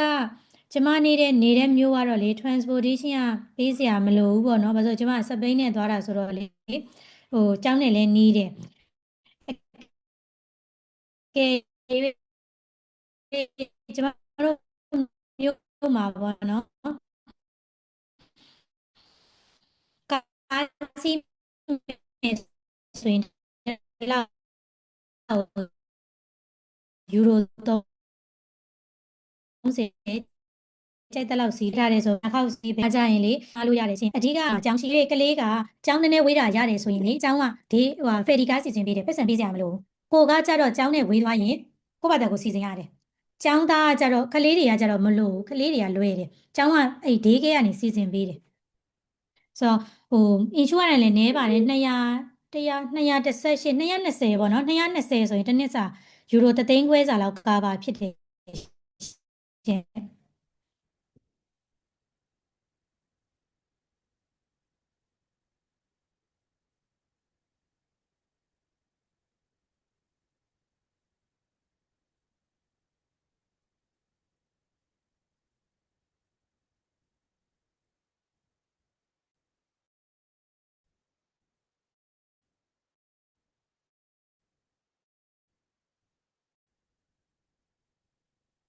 အကိုတယောက်ပေါ့နော်သူဆိုရင်အမျိုးသမီးကဖင်လန်မှာကျောင်းလာတက်ပါတယ်ကျောင်းတက်တယ်သူလည်းပဲ family တိုင်းနဲ့ရောက်လာတာပေါ့နော်ကလေးလည်းပါလာတယ်ပြီးတော့သူကလေဒီဖင်လန်ကနေပြီးတော့ဖင်လန်မှာဗီဇာရလို့ရောက်လာတဲ့သူတွေက EU country တွေကိုဗီဇာထပ်လျှောက်စရာမလိုပါဘူးဒီတိုင်းသွားလို့ရပါတယ်အဲ့ဒီခါကျတော့သူကလေဂျာမနီကိုသွားတယ်ရှင်ဂျာမနီကိုသွားပြီးတော့ဂျာမနီမှာအလုပ်သွားရှာတာသူကိုယ်တိုင်ကလည်းအင်ဂျင်နီယာပိုင်းရပါတော့အဲ့ဒီခါကျတော့မြန်မာပါသွားရှာတာအလုပ်ရသွားတယ်ရသွားတဲ့အခါကျတော့သူကဖင်လန်ကနေပြီးတော့ဂျာမနီကိုအလဲသွားတယ်ဗီဇာလျှောက်စရာမလိုဘူးဂျာမနီရောက်တဲ့အခါကျတော့အလုပ်ရှာရင်းနဲ့ရသွားတော့သူကအခုဂျာမနီမှာအလုပ်လုပ်နေတယ်အမျိုးသမီးကတော့အခုဖင်လန်မှာလက်ရှိကျောင်းပြီးအောင်တက်နေတယ်ကျောင်းတက်နေတယ်ကလေးကလည်းကျောင်းတက်နေတယ်ပေါ့နော်အဲ့လိုမျိုးလေးတွေရှိတယ်ဟိုကျမတို့ဂျာမနီကိုသွားတဲ့အခါကျရင်တချို့ပေါ့နော်ကျမအမြင်ပေါ့နည်းနည်းလေး visit visa ဆိုခတ်မယ်ထင်တယ်နော်ဖင်လန်မှာဗီဇာရသွားတဲ့သူကဂျာမနီကိုသွားရတာလွယ်သွားတယ် UK ကိုတော့သွားလို့မရဘူး UK သွားမယ်ဆိုဗီဇာလျှောက်ရတယ်ဒါပေမဲ့သွားလို့ရတယ် UK ဗီဇာတစ်ပတ်စောင့်ရင်ရတယ်ရှင် UK ဗီဇာရတယ်ဆိုရင် UK သွားလို့ရတယ်အိုင်ယာလန်သွားလို့ရတယ် Finland resident Finland မှာရောက်နေပြီဗီဇာရသွားပြီဆိုရင်ဟိုကိုထပ် try လို့ရတဲ့အားသာချက်ကလေးတွေပေါ့နော်အဲ့ဒါလေးတွေဒါကျမလည်းဟိုမိသားစုပါလာတဲ့ရှေ့ရေးတွေဘာတွေရှိတဲ့ခါကျတော့ကိုလည်းလိုက်စုံစမ်းတာပေါ့စုံစမ်းတော့အဲ့လိုမျိုးလေးတွေကြုံတွေ့ရတယ်အတိတွေပေါ့နော်ဆိုတော့ဒါကအားသာချက်တစ်ခုပေါ့ကိုရောက်လာတဲ့အခါမှာတခြားနေရာကိုထပ် try လို့ရတာပေါ့ Early Childhood Care Program ရှိတယ်ရှင်ရှိတယ်အဲ့ဒါကလေ Early Childhood Care ဆိုတာကဟိုပါပေါ့မူဂျိုဆရာမရှင်အဲ့ဒါကလက်ရှိလေ caregiver တဲ့ like child caregiver child caregiver ကတော့ nurse ကိုခေါ်တာပေါ့နော် child caregiver ကတော့ nurse ကျမတို့ဒီနာကျင်ပြီးသွားတဲ့သူတွေကဆေးရုံမှာလုပ်လို့ရတယ်လူအိုယုံမှာလုပ်လို့ရတယ်နောက်တစ်ခါလူအိုယုံဆိုတာက private လူအိုယုံအစိုးရလူအိုယုံတွေမှာလုပ်လို့ရတယ်နောက်တစ်ခုကကျတော့ဒီ child care တွေမှာလည်းသူခေါ်ပါတယ်အများကြီးတော့မဟုတ်ဘူးပေါ့နော်မူဂျိုဆီယာမလောက်တော့မများဘူးတူနာပြုတ်ကိုခေါ်ထားတယ်အဲ့ဒါတစ်ပိုင်းပေါ့နော်နောက်တစ်ခုကကျတော့ Charlie Early Childhood Diploma ဒီဥစ္စာကကျတော့လေလက်ရှိလဲခေါ်နေတယ်ရှင်ခေါ်နေတယ်ဆိုတာကလေ तू ကမူဂျိုဆီယာမဖြစ်မှာမူဂျိုဆီယာမမှာသူကကလေးတွေနဲ့ဆက်ဆံရတာပေါ့နော်ကျမအတိတ်တရားပေါ့သူကဇမ်ဘီယာကသူကပတ်ဝန်းကျင်ထိန်းသိမ်းရေးနဲ့ဘွဲရခဲ့တဲ့သူဘွဲရခဲ့တဲ့သူကသူကဒီ Early Childhood Program ကို join ပြီးတော့သူကဆရာမဖြစ်သွားတယ်ဖြစ်သွားတော့ကျမလည်းသူကဇမ်ဘီယာပေါ့နော်ဟိုဘယ်လိုပြောရမလဲအလုပ်ရတာဘယ်လိုနေလဲဘာညာဆိုတော့အခုအားလေးချိုင်းဟိုဒီဖင်လန်မှာရှိတဲ့ day care တွေမှာကျမတို့အကုန်လုံးတော်တော်များများလာတဲ့သူတွေကျမတို့မြန်မာပြည်ကဖြစ်စေတခြားနိုင်ငံကဖြစ်စေလာတဲ့သူတွေကမိသားစုတွေများတယ်ကလေးတွေကိုကျောင်းပို့ကြတော့ဖင်လန်မှာကကျောင်းနေမှာကကလေးတွေကလူပေါင်းစုံဖြစ်နေတာဖင်လန်ကလေးတွေပဲမဟုတ်တော့ဘူးမြန်မာကပါမယ်တခြားဇမ်ဘီယာကပါမယ်တိရိလင်္ကာကပါမယ်အိန္ဒိယကပါမယ်ကျမတို့တန်းထဲမှာတော့မှလူမျိုး၅မျိုးလောက်ရှိတယ်ဆိုတော့အဲ့ဒီကလေးတွေကစုနေတဲ့အခါမှာဒါကဖင်လန်ဆီယာမကလည်းပဲဖင်လန်ဆီယာမတစ်ယောက်တည်း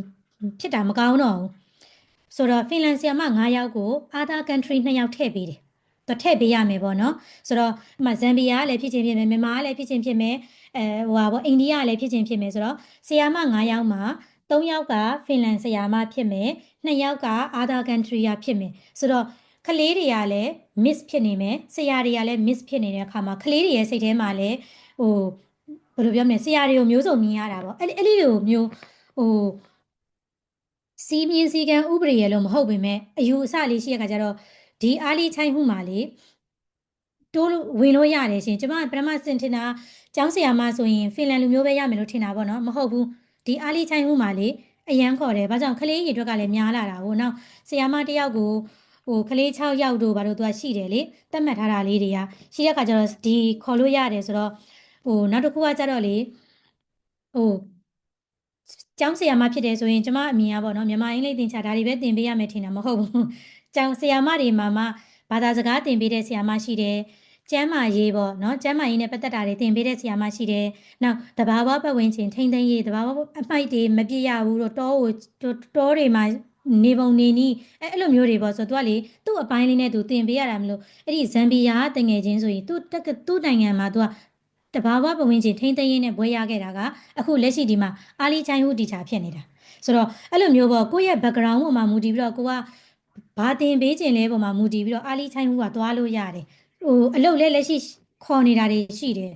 နောက်ဟို volunteer တွေလည်းရှိတယ်နော်ကလေးတွေ volunteer ခေါ်နေတာတွေလည်းရှိတယ်ဆိုတော့အာလီချိုင်းဟူတက်တဲ့သူတွေကလေဟိုဘာသာစကားသင်ပေးမှတော့မဟုတ်ဒါပေမဲ့တခုတော့ရှိရပါတော့ဖင်လန်ဘာသာစကားတော့ရရမယ်ကျောင်းပြီးသွားတဲ့အချိန်မှာအလုပ်လျှောက်တဲ့သူတယောက်ကဖင်လန်ဘာသာစကားတော့ဟိုပြောနိုင်ဆိုနိုင်ရမှာပေါ့နော်ပြောနိုင်ဆိုနိုင်မှလည်းသူကအလုပ်ရမှာဒါပေမဲ့ကိုသင်ချင်တာကလေကျမဆိုဘယ်လိုတောင်တွေးမိလဲဆိုတော့လေကိုကနာစင်သင်နေတဲ့ခါကျတော့နောက်တစ်ချိန်ကျရင်ဒေးကဲမှာနာစင်လုပ်မလားဒါမှမဟုတ်နာစင်တီချာလုပ်မလားတော့ပြန်တွေးမိတယ်အဲ့လိုမျိုးလေးတွေပေါ့ဒီမန်တင်းကျော်မြန်မာစီတီဇင်နာစင်ဟုတ်တယ်ရှင်အမှန်တမ်းပြောရင်လေတန့်ရှင်းရေးလဲလူခေါ်တယ်ဝရိန်သမားတွေလည်းလူခေါ်တယ်ပေါ့နော်ဝရိန်သမားတွေလည်းလူလိုတယ်ဆိုမဲ့လေရောက်တာနဲ့ချက်ချင်းအလုပ်ရတော့မဟုတ်ဘူးပေါ့နော်ဆိုတော့ဒါမဲ့လေ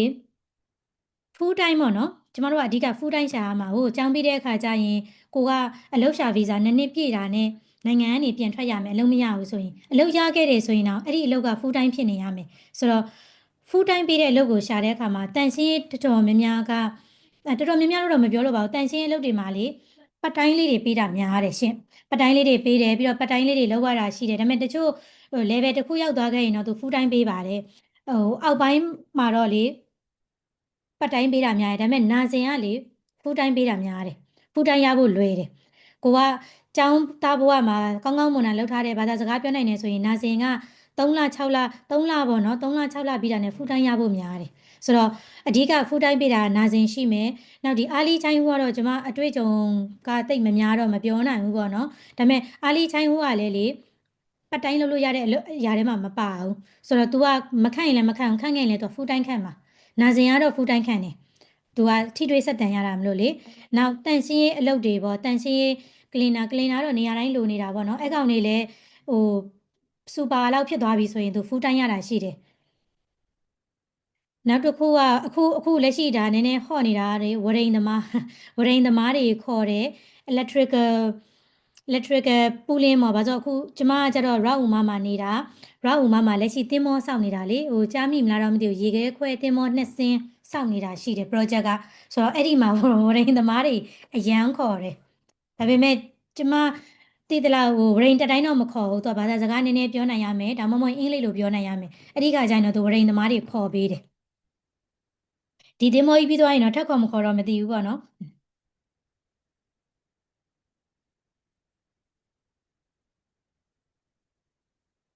နောက် business major ပေါ့နော် business major လဲလေ business major မှာလဲလေ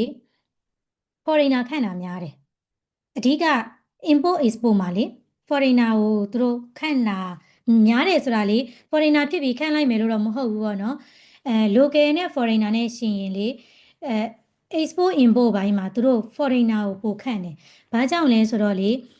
ဟို foreigner တွေနဲ့ဒီ ဒီဖင်လန်လူမျိုးတွေနဲ့ရှင်ရင်ဘယ်လိုပဲဖြစ်ကျမတို့နဲ့ပဲရှင်နေပဲထားပါတော့နော်ဖင်လန်လူမျိုးတွေကတော့ကိုယ့်ထက်ပိုပြီးအသိပညာတွေပါရှိချင်ရှိနေလိမ့်မယ်ဒါပေမဲ့ကျောင်းပြီးတဲ့အချိန်ကျတော့ကိုတွေကပို့ပြီးတော့လေ overseas ကလာတော့ foreign experience foreign အတွေ့အကြုံနိုင်ငံတကာရဲ့ဟိုပါပေါ့နော်အားနည်းချက်အားသာချက်တွေကိုပိုသိတယ်လို့သူကယူဆတော့လေ foreign worker တွေဆိုရင် import export ဒါမှမဟုတ် logistic ဘိုင်းပေါ့နော်အဲ့ဒီဘက်တွေမှာအလုပ်ပိုရတယ်လို့ထင်တယ်ရှင် business နဲ့ join တဲ့သူတွေကလေဆရာမတဲ့ can you teach Finnish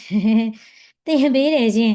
ဖင်လန်ဘာသာစကားသင်ပေးတယ်အဲ့ဒါလေ admin တင်းမှာမေးလို့ရတယ်နော်ကျွန်မသင်ပေးတယ်ဆိုတာလေဘယ်လိုမျိုး C1 တိသင်ပေးတာမဟုတ်ဘူးနော်ဖင်လန်ကိုကျွန်မနဲ့ join တဲ့အရှိတတုတ်ကအိန္ဒိယလူမျိုးတွေပေါ့နော်အိန္ဒိယလူမျိုးတွေကိုကျွန်မသင်ပေးတယ်ဖင်လန်ဘာသာစကားဒီဘက်တချို့ကျတော့ကိုက join နေတော့မှကြိုသိကျင်တာမျိုးနောက်တစ်ခုကလေကြိုလဲသိတဲ့မှာတဲ့ဘာကြောင့်လဲဆိုတော့ဒီရောက်တဲ့အခါမှာကျွန်မပါပေါ့နော်ဖင်လန်ဘာသာစကားကိုစတင်တာတချို့တစ်ပိုင်းရှိမယ်တခြားဟာတွေလည်းသင်ပေးအောင်ပါဆိုတော့ကိုကဖင်လန်ဘာသာစကားပေါ့နော်ကျွန်တော်တို့ဒါအခြေခံ foundation မှာဆို၄အုပ်ရှိတယ်၄အုပ်မှာတအုပ်လောက်အရင်ပြီးထားမှသာဖင်လန်ရောက်ရတာလွယ်တာပေါ့နော်ကျွန်မဆိုမရောက်ခင်မှာ2အုပ်ပြီးထားတာတော့မှပဲရောက်တဲ့အခါမှာအဆင်မပြေသေးဘူးပေါ့နော်ဆိုတော့ကြိုတော့တင်တယ်ဒါ Facebook တွေမှာလည်းတွေ့မှာပါဖင်လန်ဘာသာစကားတင်ပေးနေတာတွေလေဆိုတော့ကျွန်မစီမှာပဲဖြစ်စေတခြားသူစီမှာပဲဖြစ်စေမလာခင်လေးတော့လေတအုပ်လောက်တော့အရင်ကြိုတင်ထားကြပါအဲ့ဒါဒီရောက်တဲ့အခါကျတော့ကိုပိုလွယ်တာပေါ့ပို့ပြီးတော့လည်းရင်မောင်တန်းနိုင်တာပေါ့နောက်လေကိုတယောက်တည်းမဟုတ်ပါဘူးတခြားနိုင်ငံသူတွေတွေ့လိမ့်မယ်ကျမအမြင်လေတီတီလင်္ကာတွေတအားစူးစားတာတအားစာလုပ်တာတီတီလင်္ကာတွေအရန်အလုပ်ဟွာပေါ့နော်စာစူးစားတယ်စာတအားလုပ်တာဖင်လန်စာကိုသူတို့ကတီတီလင်္ကာရမလို့ဘယ်လိုပြောမလဲအဖားမဲနေလို့မထင်နဲ့ကိုရီတက်ပို့ပြီးတော်တယ်ဖင်လန်ဘာသာစကားဖင်လန်လူမျိုးတွေကလေ racist မရှိဘူးရှင်မရှိပါဘူးအများစုပေါ့နော်ကျွန်မ 100% လို့တော့မပြောလို့ဖင်လန်လူမျိုးလဲလူမိုးလို့တခါတလေမှာတော့အတင်းလေးပါလေးတုတ်တာတော့ရှိနေလိမ့်မယ်ဒါမဲ့လေကျွန်မမြင်တဲ့လောက်လေဖင်လန်လူမျိုးတွေကအရန်ဖော်ရွေတယ် foreigner ကိုရမ်းလိုချင်တယ်ကျမဒီသူနာပြုတ်ပဲတင်နေလို့လားတော့မသိဘူးသိလားချက်ချင်နီအဖွဲ့ရလေချက်ချင်နီအဖွဲ့နဲ့တခြားအဖွဲ့တွေကကူညီရင်သူနာပြုတ်တက်တဲ့သူတွေကိုပိုကူညီတယ်သိလားဘာကြောင့်လဲဆိုတော့သူတို့ဘယ်လိုတွေးလဲဆိုတော့လေငါတို့လိုအပ်နေတဲ့လူတွေရောက်လာပြီဆိုတဲ့အတွေးမျိုးနဲ့လေသူတို့ကအရန်ကူညီတာကျမတို့ဆရာမဆိုလည်းပြောတယ်နင်တို့စာသင်ပြီးတာနဲ့နောက်နှစ်နည်းနည်းကြာရင်ငါနာဇင်ဟုံးမှာသွားနေရမှာနင်တို့ပဲငါ့ကိုပြုစုရမှာအဲ့လိုပုံစံမျိုးပေါ့နောက်တစ်ချက်ကကြတော့လေဒါကဘယ်လိုပြောခွဲခြားပြောတာတော့မဟုတ်ဘူးပေါ့နော်ဆီယာမတွေကဘယ်လိုပြောလဲဆိုတော့ foreign ကျောင်းသားတွေကိုပို့သဘောကျတယ်ဘာလို့ foreign ကျောင်းသားတွေကဖင်လန်မှာတအားနေခြင်းတယ်အရန်နေခြင်းတယ်အရန်လှုပ်လို့ခြင်းတာအဲ့ခါကျတော့ကျမတို့ကသူများတဲ့2ဆ3ဆပိုကြိုးစားတယ်မငီးလဲမငီးညူအဲ့ခါကျတော့အလုတ်ရှင်တယောက်ကခိုင်းရပြီဆိုလဲ foreign ကျောင်းသားတွေကပို့ပြီးတော့အလုပ်လုပ်တာမပြန်ကျင်ဘူးလေမပြန်ကျင်ဘူးနေကျင်တယ်အလုပ်လုပ်ချင်တော့ပို့ကြိုးစားတယ်အခုဘာသာစကားဆိုလဲတချို့ဆိုပြောတယ်သိလားတအားကြိုးစားတာပေါ့နော်တီတီလင်္ကာကြီးဆိုလဲလေမပြန်ကျင်ဘူးမပြန်ကျင်တော့ရအောင်လုပ်မယ်ဘာသာစကားလေးတက်နေအလောက်ကရနေပြီဆိုတော့ကိုကတိနေပြီလေအဲ့တော့ဒီဘာသာစကားဆိုတာလဲခက်ခဲမတက်ခင်တော့ဒါခက်တယ်ထင်နေတာကျမဆိုရင်ဒါတခြားအင်ဂျင်နီယာဘိုင်းတာမရချင်မရမယ်စေနာဇင်ဘိုင်းနဲ့ပတ်သက်လို့အဓိကတော့ကျမအက်ဒလီကဲကိုသင်ရတာဆိုအက်ဒလီနဲ့ပတ်သက်လို့တက်အောင်လုပ်လိုက်တာပဲဒါလေးတက်သွားရင်အလုပ်ရမယ်ဆိုတော့ကိုကမြင်နေပြီဝေးရလူတွေရတာလေတချို့ကတော့ရှိရပါတော့အလုပ်ရပါမလားအလုပ်ခက်ခဲနေတာလားဖင်လန်မှာအလုပ်လက်မဲ့တွေများနေတယ်ဒီရောက်ကြည့်ပါအဲ့အတွေ့မရှိတော့ဘာသာစကားလေးသိမယ်ကိုပြောနိုင်ဆိုနိုင်ပြီဆိုရင်အလုပ်ရမှာကိုသိနေပြီလေသိနေတဲ့အခါကျတော့ဒါတွန်းအားတစ်ခုပဲလွယ်သွားပြီဒီရောက်တဲ့ခါကျရင်လေတက်ကိုတက်သွားတယ်အဓိကကျမတို့မြန်မာတွေကတက်ကိုတက်တယ်အခုကျမတို့တန်းထဲမှာလေမြန်မာတွေကအတော်ဆုံးမြန်မာတွေကတအားလောက်တာကို volunteer သွားနေတာပဲလေကိုမှားနေတာတော့မှသူတို့ကပြုံးနဲ့လက်ခံနေသေးတာပဲကိုတော့တကယ်တက်သွားကြည့်ပါလားအစင်သင့်မယ်အလုပ်ကအဲ့လိုပုံစံမျိုးပေါ့ဒါပေမဲ့လူတိုင်းတော့မဆိုလို့နော်ကိုစူးစမ်းမှုပေါ်မှာမူတည်တယ်နောက်တစ်ခုက active ပေါ့နော် active တော့ရှိရမှာပေါ့ဖင်လန်ဂျာတီဦးတို့ကအေးတဲ့အခါကျတော့လေအားနေအိတ်နေမယ်ရုပ်ရှင်ကြည့်နေမယ်ဒါမှမဟုတ်ရင်လည်းပျော်နေမယ်ဆိုရင်တော့စားမရဘူးဆိုရင်တော့မရဘူးပေါ့နော်ကိုတကယ်စူးစမ်းတယ်ဆိုရင်တော့အလုပ်ကရတယ်ကျမတို့မှလက်ရှိလေးခဲစာတူဖို့ဆိုပြီးတော့အလုပ်တင်ထားသေးတယ်ဒါလာစာနဲ့ပေါ့နော်တင်ထားတဲ့ဘာလို့ကိုက volunteer မှာလည်းနည်းနည်းပါးပါးကူညီတော့လေတိနေပြီဆိုတော့ရမလားဆိုပြီးတင်တာဒါပေမဲ့နောက်တစ်ချက်ကတော့ ကျမတို့ကကျတော့တစ်နှစ်ပဲတက်ရမှာဆိုတော့လေတစ်ဖက်ကလည်းတငယ်ချင်းတွေနဲ့ study group လုပ်နာဆိုပြီးလည်းပြန်တွေးနေတာပေါ့နော်ကို study group လုပ်လိုက်တယ်ဆိုရင်ဒီတစ်လနှစ်လလောက်ကယောက်ျားကသွားလုပ်မှာလေသွားလုပ်တဲ့ခါကျတော့ကိုမလုပ်လဲပဲကိုစာပို့လုပ်လိုက်တာပိုလွယ်မလားပေါ့အဲ့လိုမျိုးလေးလည်းကိုတွေးမိတာပေါ့ဆိုတော့အလုပ်ကလေဒီရောက်တဲ့ခါကျရင်တွေ့ပါလိမ့်မယ်အလုပ်ရှားခြင်းပေါ်ခြင်းကိုလေကိုဆုံးဖြတ်နိုင်လိမ့်မယ်ဟိုအကြံပေးချင်တာတော့လေမိသားစုရှိတယ်ဆိုရင်လေ join ပါမိသားစုအတွက်အရန်ကောင်းတယ်ကိုတယောက်တည်းပေးရပြီးတော့မိသားစုပါလာတာပေါ့နော်အဲ့လိုပုံစံမျိုးဟိုတန်တယ်အကိုတို့ရဲ့အကိုတို့ကလေးရှိရင်ပိုတန်ကလေးရှိရင်တွေးလိုက်မယ်သိလားကိုကလေးကိုလေမြင်ရပါလိမ့်မယ်ကျမဆိုရင်မနဲ့ထမင်းကြိုက်ထည့်မပေးရတာဒါကျမရဲ့အရန်ဆုံးအရန်အောင်ပြောချင်တဲ့စိတ်တစ်ခုပေါ့နော်ကလေးတွေကလေသူကဘယ်နိုင်ငံကလာလို့သူကပတ်စံဘလောက်ပါလာလို့အဲ့လိုမရှိဘူးအားလုံးဒန်းတူညီတူကန်တင်းမှာတူတူညီညီဘူးဟိုပါပေါ့နော်ယူစားရတာမျိုးနောက်ကလေးတွေကိုဘာသာစကားကိုသင်ပေးကြမလို့အခုကျမသားဆိုရင်ယောက်ျားထက်ပို့ပြီးတော့ပြောတတ်တယ်ဖင်လန်စကားကိုကလေးတွေကတက်လွယ်တယ်နောက်ပျော်လွယ်တယ်အဲ့လိုပုံစံပေါ့နောက်ဟိုဟာလေအကူအဲ့တော့ racist ကိုမပူနဲ့သိလားဖင်လန်လူမျိုးတွေကဖော်ရွေတယ်ဟိုဒါပေမဲ့တချို့ပေါ့နော်တချို့တော့လည်းရှိချင်ရှိမှာပေါ့နော်အတင်းနေဘာတွေပြောတာတချို့ကကျမတကယ်ချင်းတချို့ကတော့ဗာပြောလဲဆိုတော့အလုပ်ရတာတဲ့တချို့ကအလုပ်မှာတဲ့ဖင်လန်လူမျိုးတွေကအရန်အတင်းတုတ်တာပဲပေါ့ဆိုတော့ဩလို့လူပဲလေလို့သူတို့လည်းလူပဲဆိုတော့ကြုံတွေ့မှာပေါ့သူတို့မပြောနဲ့ကျမတို့လည်းလေတခါတလေကြပြောတာပဲလေဟဲ့ဆီယာမအသက်ကြီးနေပြီသူဒီလောက်ထိမနာသေးပဲနဲ့အလုပ်လုပ်နေလို့အလုပ်လက်မဲ့တွေများနေလားပေါ့အဲ့လိုမျိုးတော့ကျမတို့ကကိုလည်းအတင်းတုတ်တာပဲလေဆိုတော့အဲ့ဒါမပူပါနဲ့နောက်တစ်ချက်ကလေဖီလန်မှာအခွင့်အရေးပြေဝရှိတယ်ကိုခွဲခြားဆက်ဆံနေလို့ first ရှိပြီဆိုတော့တိုင်မှာတိုင်လို့ရတယ်ပြောလို့ရတယ်ပြန်ပြောလို့ရတယ်ဆီယာမတွေကိုလည်းလေတီချာဆိုပြီးလိုက်ခေါ်စရာမလိုဘူးတိလား तू ကနာမည်ကိုခေါ်ခိုင်းတာငါကစာတင်ပေးဖို့ဒီနေရာကိုရောက်လာတာမလို့နင်ကငါ့ကိုရိုသေကိုင်းဆိုင်မလို့နင့်မှလည်းចောင်းသား right ရှိတယ်ငါမှလည်းငါ့ကိုနာမည်ပဲကျမတို့ဆိုကျမတို့တီချာကိုနာမည်ပဲခေါ်ရတာနာမည်ပဲခေါ်ပါသူကလည်းကျမတို့နာမည်ပဲခေါ်တာအဲ့လိုမျိုးပေါ့ right ရှိတာပေါ့နော်နောက် training သွားဆင်းတဲ့အခါမှာလည်းပဲအခု volunteer လုပ်တဲ့အခါမှာလည်းပဲ volunteer သမားတွေကိုမတရားကြီးလေခိုင်းလို့မရဘူးဒါ volunteer လာလုပ်တာသူလုပ်ပေးခြင်းတလောက်လုပ်ပေးမှမလို့တခြားဘက်ကမတရားခိုင်းလာလို့နင်မလုပ်နိုင်လားပြောပါလို့ခိုင်းနိုင်ခွင့်လည်းမရှိဘူးဒါပေမဲ့လေကျမတွေ့ရသူကမခိုင်းပါဘူးဖော်တောင်းဖော်ရွေနေသေးတယ်ကိုထက်ဆိုင်လေဟိုသူတို့ကတော့လေ volunteer သမားဆိုတာကျွန်တော်ပတ်စံမယူပါဘူးပေါ့နော်သူတို့ကပတ်စံတော့မပေးဘူးစားစရာတွေပေးတယ်အဲ့လိုမျိုးသူတို့ကကိုထက်တောင်ပို့ဖော်ရွေနေသေးတာပေါ့ဆိုတော့လေ pathway program လေဒီပေါ်မှာလားမလို့လင်လေးပါလေးရှိရတဲ့ဒီကအမလေအမဒီမဟန်နီတို့ဘာလို့စီမှာလဲလေအခု join လို့ရတယ်ရှင်တစ်ချက်သူတို့ကိုမေးလို့ရတယ်နော်သူတို့နေကနေတစင်အကိုမှရှိတဲ့စာရွက်စာတမ်းပေါ့နောက်အကိုကလေ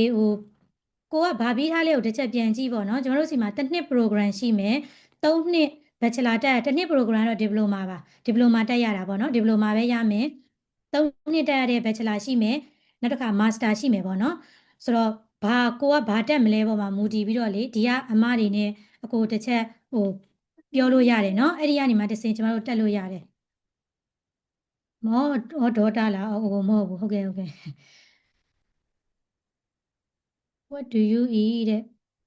စားတာလားယင်စားတာဖင်လန်မှာတော့အာလူးစားပါတယ်ရှင်ကျမတို့လိုဆန်မစားဘူးဒါပေမဲ့ဆန်ဝယ်လို့ရတယ်နော်ဒီနေ့တောင်မှဆန်ဝယ်ထမင်းစားတာဖင်လန်လူမျိုးတွေကလေအာလူးစားကြတယ်ရှင်အာလူးစားတာများတယ်ကန်တင်းမှာဘက်ချလာတက်တဲ့သူတွေကတော့ထမင်းကျွေးလိုက်မယ်ကန်တင်းမှာတခါလေတော့လေထမင်းမပါတဲ့နေ့လေးတွေ့မှာပေါ့နော်နောက်ပါမုတ်စားတယ်ရှင်ပါမုတ်စားတယ်ပါမုတ်စားတယ်နောက်အပေါ့စားတယ်ပေါ့ကျမတို့ကတော့တော်တော်လေးကိုပေါ့ပါတယ်နောက်အဆက်မစားပါဘူးဖင်လန်တွေကအဆက်မစားဘူးအဲ့တော့ဘယ်လိုပြောရမလဲကျမအတီးတယောက်ကတော့လေသူကသူငရုတ်သီးကြော်တွေယူသွားတာပဲကန်တင်းမှာအဲ့လိုထမင်းစားပြီဆိုရင်လေဆိုတော့ဒါမဲ့လေမခတ်ပါဘူးဖင်လန်လဲလေဒီလောက်ကြီးဆိုးဝါးတိုင်းပြည်မဟုတ်ပါဘူးတစ်လောက်ဘယ်လောက်ကုန်လဲဆိုတော့ကျမအင်ဂျီတစ်လောက်ယူရို100လောက်ကုန်ပါတယ်အခုယူရို100ဘယ်လိုကုန်လဲဆိုတော့လေဆန်ပေါ့နော်ဆန်ကတစ်လောက်ကိုတို့ဘယ်နှထုတ်လောက်ကုန်လဲ10ထုတ်မကုန်ဘူးနော်ဆန်တစ်လောက်ကိုယူရို30ပေါ့နော်အများဆုံးယူရို30ပေါ့ဒါအများဆုံးစားတဲ့ဆန်ပေါ့ကျန်တာကကြတော့လေဈေးပေါ်တယ်ရှင်ကြက်သားဆိုရင်1ကီလိုကို3ချက်ပဲရှိတယ်3ချက်4ချက်ခွဲပေါ့ အခုဆိုရင်ဒါ Easter အတွက်ဆိုချထားတာသူ3ချက်နဲ့ချနေတာပေါ့နော်အသားငါးတွေပေါ်တယ်ရှင်ဟိုမှန်တယ်ပြောရင်ပေါ်တယ်မြန်မာပြည်ထက်ပိုပေါ်တယ်မြန်မာပြည်ထက်ပိုပေါ်တယ်အသားငါးတွေကလေဒီမှာဟိုမရှာဘူးယူရို100လောက်ဆိုရင်လေမြန်မာတွေအနေနဲ့လေယူရို100လောက်ဆိုရင်စားလောက်ပါတယ်100လောက်ပဲတယောက်တည်းလာလဲ100လောက်ပဲကုန်လိမ့်မယ်ကြည့်မိသားစုများနေဆို150ပေါ့နော်ကိုယ့်ကိုချက်စားပေါ့လေအဲ့လောက်ဆိုရင်အဲ့လောက်ပဲကုန်ပါပါအဲ့လောက်တော့မများပါဘူးဘာလို့ discount တွေကလည်းတောက်လျှောက်ပေးနေတာရှိတယ်နောက်ပုံမှန်30%ပေးတဲ့ discount ဒီရောက်ရင်အကိုတို့လည်းတွေ့ပါလိမ့်မယ်ည8နာရီကျော်ရင်30%ပေးတဲ့ discount တွေက60%ဖြစ်သွားတယ်ပေါ့နော်မြန်မာတွေဆိုရင်ည8နာရီလောက်ဆိုဈေးဝယ်ထွက်ကြတယ်60% discount နေနဲ့ဘာတွေနဲ့ဆိုတော့စားဖို့တောက်ဖို့ကလေမပူနဲ့တိလားယူရို100ဆိုရင်ဟိုတော်တော်စားနေရပြီဖုန်းပေကတစ်လောက်20ပါဖုန်းကလေအင်တာနက်ပေါ့နော်အင်တာနက်ကျမတို့ဖြည့်ထားတာ100 megabyte လာမျိုးအရမ်းမြန်တယ်ကိုရဲ့အဲ့ဒါကတစ်လောက်20ပေါ့နော်ရုပ်ရှင်တွေဘာတွေဆိုရင်ဒေါင်းစရာမလိုချက်ချင်းတန်းကြည့်လိုက်လို့ရတယ်အဲ့ဒါမျိုးဆိုရင်20ဒါ 4G ပေါ့နော် 4G ကိုမြန်နေပြီ 5G ဆိုရင်30ဒါပေမဲ့ 5G မလို့မြန်မာတွေက 4G 20ဖြည့်တယ်ကျမဆိုရင်ဘာဖြည့်ထားလဲဆိုတော့လေ6လစာကို30ပဲပေးရတယ်တစ်လောက်5ချက်ပေါ့နော်ဒါပေမဲ့ तू ကတော့တစ်လချင်းဖြည့်လို့မရဘူး6လစာကိုယူရို30ပဲပေးရတယ်6လ unlimited သုံးရတာနော်အဲ့ဒါဟိုမှာရုပ်ရှင်ကြည့်မယ်ဆိုရင်တော့ तू က down တဲ့အချိန်လေးနည်းနည်းစောင့်ရတယ်တိုက်ရိုက်တော့ကြည့်လို့မရဘူးဒါပေမဲ့ Google Map သုံးလို့ရတယ် Google Translate သုံးလို့ရတယ်အဲ့ခါကျတော့စာသင်နေတဲ့သူတယောက်အနေနဲ့ကတော့အမှန်ကလေအဲ့6လကို30ရာတန်တယ်သုံးလို့ရတယ် unlimited ဖုန်းလည်းခေါ်လို့ရတယ်နော်ဗီဒီယိုကောလည်းပြောလို့ရတယ်ဆိုတော့မများဘူး electricity ကတစ်လကို20ပေါ့နော်20လောက်ပေးရတာယူရို20လောက်ပေးရမယ်ရေကနည်းနည်းဈေးပိုများတယ်သိလားရေကတယောက်ကို10သို့မဟုတ်20လောက်ပေးရတယ်ဒီမှာရေကကြတော့သူကဘလို့အတွက်လဲဆိုတော့လေဖင်လန်မှာရေကမြေကြီးအောက်ကထွက်တာမို့လို့တဘာဝရဲ့ resources မလို့ရေကနည်းနည်းဈေးကြီးတယ်နောက်ဖင်လန်ရဲ့ရေကပိုက်လိုင်းတွေကတက်ကနေထွက်တဲ့ရေက100%တောက်လို့ရတယ်လုံးဝယောဂဘုံမရှိဘူးအာမခံတယ်သူကအဲ့လိုပုံစံမျိုးပေါ့ဆိုတော့ရေကတော့နည်းနည်းဈေးများတယ် electricity ကဈေးသက်သာတယ်မများဘူးဘာလို့ဆို electricity ကသူတို့ကလေ wind turbine ကနေထုတ်တယ်နောက်ပါလဲ nuclear ကနေထုတ်တော့ electricity ကဈေးသက်သာတယ်သူက electricity ကတဘာဝကနေထုတ်လိုက်ပြီးတော့မြေအောက်ထဲကနေထုတ်ပြီးရတဲ့အရာလို့သူကမတတ်မှတ်ဘူးဆိုတော့ electricity ကဈေးသက်သာတယ်ဗီဇာကလေဒီပလိုမာကတစ်နှစ် program အဲ့တော့အကိုတို့ဒီပလိုမာရှောက်ရင်တစ်နှစ်တန်းရမယ်မိသားစုလည်းတစ်နှစ်ရမယ်ဘက်ချလာလျှောက်တဲ့သူကကိုဘက်ချလာပေါ့နော်ဆေးချောင်းဆိုရင်6နှစ်တူနာပြုဆိုရင်3နှစ်ခွဲအဲ့တော့တူနာပြုတင်တဲ့သူကကျောင်းသားက3နှစ်ခွဲတန်းရမယ်တစ်ခါလျှောက်တာနဲ့3နှစ်ခွဲတန်းရမယ်3နှစ်ကျမတိလောက်တော့3နှစ်လားမသိနော်3နှစ်ပေါ့နော်3နှစ်ဆို3နှစ်3နှစ်ခွဲဆို3နှစ်တစ်ခါလေးတန်းရမယ်ဒါပေမဲ့မိသားစုကကျောင်းသားကဘယ်နှစ်ပြရဆေးကျောင်းတက်မဲ့ကျောင်းသားက6နှစ်တန်းရမယ်တစ်ခါလေး6နှစ်တန်းရမယ်မိသားစုကတစ်နှစ်ပဲရမယ်မိသားစုကတစ်နှစ်တစ်ခါတိုးရမယ်extend တိုးရမှာပေါ့ကျောင်းသားကတော့တိုးစရာမလိုကျောင်းသားကချက်ချင်းတန်းရတာအခုဗီဇာကြတာနဲ့3နှစ်တန်းမဲ့ program ဆို3နှစ်တစ်နှစ်တန်းမဲ့ program ဆိုတစ်နှစ်တန်းရတယ်အဲ့တော့ကျောင်းသားကတော့တိုးစရာမလိုဘူးအခုကလေးကလေ single လာရင်မိသားစုပါလားနောက်တစ်ခုကလေကျောင်းသားကလေတက္ကသိုလ်တက်နေတယ်ဆိုရင်မိဘကလေဂါရီယန်အနေနဲ့ကျောင်းသားကျောင်းတက်ပြီး6လလောက်ဆိုဂါရီယန်ဗီဇာဂါရီယန်ဗီဇာတော့ဖြစ်တယ်မှားလို့ family visa လေသမီးကိုတွေ့ကျင်တဲ့ဗီဇာမျိုးပေါ့တင်လို့ရတယ်နော်အဲ့ဒါရှမ်းကျန်းထဲမှာပို့မြန်တယ်ပို့လွယ်တယ်ရဖို့ percentage အရမ်းများတယ်ဒါပေမဲ့တကောင်စင်းထဲမှာတူတူရှိရမယ်ပုံမှန်ကျမတို့ရှမ်းကျန်းဗီဇာရှောက်ရင်ကြာတယ်လေရဖို့နည်းနည်းခက်တာတော့ဘာလို့ရှိတယ်ဆိုရင်တော့သမီးကကျောင်းတက်နေတယ်ဆိုရင်သမီးကိုတွေးဖို့အတွက်ဆိုအကိုက3လလာလို့ရတယ်ဖင်လန်ကို3လလာနေလို့ရတယ်ဗီဇာ3လပေးတယ်ပြီးရင်တော့ပြန်ပေါ့အဲ့လိုပုံစံမျိုးဆိုတော့အဲ့ဒီဥစ္စာကနည်းနည်းလေးပိုလွယ်တယ်တချို့ဆိုရှိတယ်လေဟိုလာတွေ့တာမျိုးပေါ့သမီးကိုအဲ့လိုမျိုးတွေဆိုရင်အကိုကရှမ်းကျန်းဗီဇာတင်လာခြင်းတူတူဆိုရင်တော့မှသမီးကကျောင်းတက်နေတဲ့သမီးရောကိုရောတကောင်စင်းတူတယ်ဆိုရင်လွယ်တယ်ကျမလေးဗီဇာလျှောက်တဲ့ချိန်ကျရင်လည်းတင်ပေးမယ်တိလားတကောင်စင်းကိုတန်ရုံးမှမပြဘူးဒါမှနောက်ပိုင်းကျရင်လေတကောင်စင်းထဲမှာကိုယ့်ရဲ့တခြားသူပေါ့နော် တူလေးတွေပါလေးတွေကိုထပ်ထည့်လို့ရတယ်။တကောင်စီထဲမှာရှိနေတဲ့သူကလေခေါ်ရလွယ်တယ်။ဗီဇာလျှောက်ရတာပိုမြန်တယ်ပိုလွယ်တယ်။တခြားသူတဲ့ဆိုင်။ဘာကြောင့်လဲဆိုတော့ဖင်လန်မှာမိသားစုချင်းကွဲကွာမနေရဘူးလို့ခွဲမနေရဘူးလို့ဆိုတော့လူမှုရေးအတွေးခေါ်လေးတွေရှိတဲ့ခါကျတော့နည်းနည်းပိုလွယ်တယ်။အဲ့တော့ဒါကနောက်ပဲမနော်အကိုကတော့ချက်ချင်းတော့လိုက်လို့မရဘူးနော်မိဘကတော့လိုက်လို့မရဘူးအိမ်အောင်မဲ့လိုက်လို့ရတယ်သားသမီးလိုက်လို့ရတယ်16 နှစ်ယောက်သားသမီးလိုက်လို့ရတယ်ဒီပေါ်မှာနော်ဖောင်လေးရှိချင်းဖောင်လေးဖြည့်ထားရင်ဆက်သွယ်ပေးမယ်နော်အဲ့ဒီမှာအဲ့ဒီဖောင်လေးကိုဖြည့်ထားလို့ရပါတယ်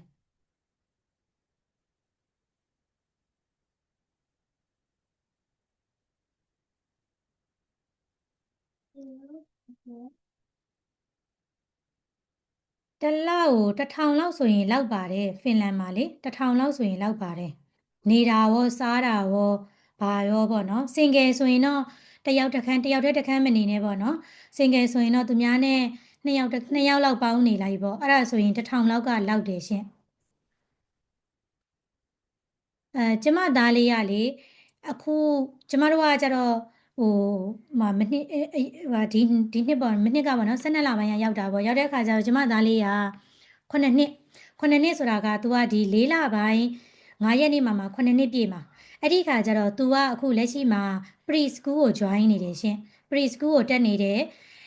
9နှစ်ပြည့်ပြီးသွားရင် pre school ကိုတက်ပေါ့နော်9လပိုင်းထိတက်မယ်9လပိုင်း6လပိုင်း9လပိုင်း2လကကျတော့ကျမတို့စီမှာနွေရာသီကျောင်းပိတ်ရက်ပေါ့နော်ပိတ်တယ်ကျမသားလေးလည်းပိတ်တယ်8လပိုင်းပြန်တက်ရင် तू က basic school ဖြစ်သွားပြီမြန်မာလိုဆိုတော့တဒန်းပေါ့နော်တဒန်းကိုတက်ရမှာပါ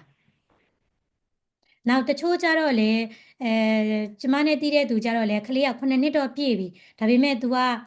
basic school ကိုမထားဘဲနဲ့ pre school ကိုပဲတစ်နှစ်လောက်ထားမယ်ဆိုရင်လည်းရတယ်ရှင်အသက်ကတော့9နှစ်ပြည့်မှ basic school ကိုထားတာဒါမဲ့လေဖင်လန်စာတက်ချင်းမတက်ချင်းကရေးမကြည့်ဘူးသိလားသူတို့လည်းဘာမှမပြောကလေးတွေလာတဲ့အခါမှာလေကလေးကတာမန်ကလေးလားသို့မဟုတ် down syndrome လားဒါမှမဟုတ်ရင် autism လားဆိုတာကိုသူတို့စစ်တယ်တာမန်ကလေးဆိုရင်ဖင်လန်ဘာသာစကားတွေပါတက်စီရမလို့တချို့ဆိုလေအင်္ဂလိပ်လိုလည်းမရဘူးဖင်လန်လိုလည်းမရဘူးရတယ်အဲ့လိုဘာမှမတက်လဲရတယ်လာတက်သူတို့ကြည့်ချက်ပြီးဖြစ်အောင်သင်ပေးသွားတယ် down syndrome ဆိုရင်တော့ down syndrome ပေါ့autism ဆို autism တစ်ပိုင်းပေါ့နော်ဒါကတော့တခြားအပိုင်းတွေပေါ့အဲ့လိုမျိုးဒီကတော့ကျောင်းတွေရှိကောင်းရှိလိမ့်မယ်ကျွန်မအဲ့လိုမျိုးတော့မသိဘူးဒါပေမဲ့တာမန်ကလေးတွေကတော့လေဘာဘာသာစကားမှမလို့ဘာရည်ချင်းမှလည်းမလို့ပြီးတော့ဘာမှလည်းပေးစရာမလိုတခါတည်း join လို့ရတယ် elementary ပေါ့နော် elementary ကကျမသားလေးရဲ့8လပိုင်းမှာတက်ရမှာပါကြားတဲ့အကြောင်းကကျမတို့အိမ်နဲ့10မိနစ်ပဲလမ်းလျှောက်ရတဲ့နေရာမှာရတာပါသူတို့သတ်မှတ်ထားတာပေါ့နော်အနည်းဆုံးကိုယ့်အိမ်နဲ့အနည်းဆုံးမှာသူတို့ကျောင်းချပေးတယ် municipal ကနေပြီးတော့အဲ့ဒီကလေးတွေကျောင်းအပ်တာတို့ဘာတို့လေဒီပတ်ဝေး join လိုက်မယ်ရောက်လာမယ်ရောက်တဲ့အခါမှာ form ဘာညာဒါတွေကလေဒီဘက်ရောက်တဲ့အခါကျရင် admin တင်းလဲပြောပြပါလိမ့်မယ်admin တင်းကနေတဆင့်လေကျမအကုန်လုံး link တွေလုပ်ပေးမှာပါအဲ့ဒါတွေကပူစရာမလို link တွေကနေ join လိုက်ရုံပဲ any teacher program bachelor certificate ချိုင်းကဟမ် teaching pro ဘာပြောချင်တာလဲဘာကိုပြောချင်တာလဲ program bachelor ကျမစီမှာရှိတဲ့ program ကိုမေးတာလားယင်ဒါမှမဟုတ်ရင်ကိုကဘာရှိရမလဲလို့ပြောတာလားအဲ့လိုလားယင်ဘာကိုမေးတာလဲလက်ရှိမှာလေအားလီ childhood program တစ်ခုရှိတယ်နော် admin တင်းရှင်းပြလိမ့်မယ်။အော်အဲ့ဒါကလေအဲ့ဒီ Down syndrome program တက်ချင်တာလားဟာလား။အဲ့ဒါတွေကိုတဲ့ကဲလောက်တဲ့ဆရာမဖြစ်တင်တယ်ဖြစ်ချင်တယ်ပေါ့နော်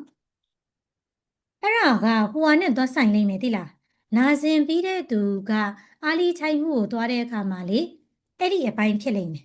။အဲ့ဒီအပိုင်းရှိတယ်။နာဇင်ပြီးတော့ဆေးရုံတွေဘာတွေမှာ nurse မလုပ်ချင်ဘဲနဲ့ teaching ဘိုင်းကိုပြောင်းချင်တယ်ဆိုရင်2 line ရှိတယ်။ကျမတို့အခုလက်ရှိတက်နေတဲ့ကျောင်းမှာသင်ပေးတဲ့ဆရာမအရင်တော့က register nurse ပဲ။သူကအခု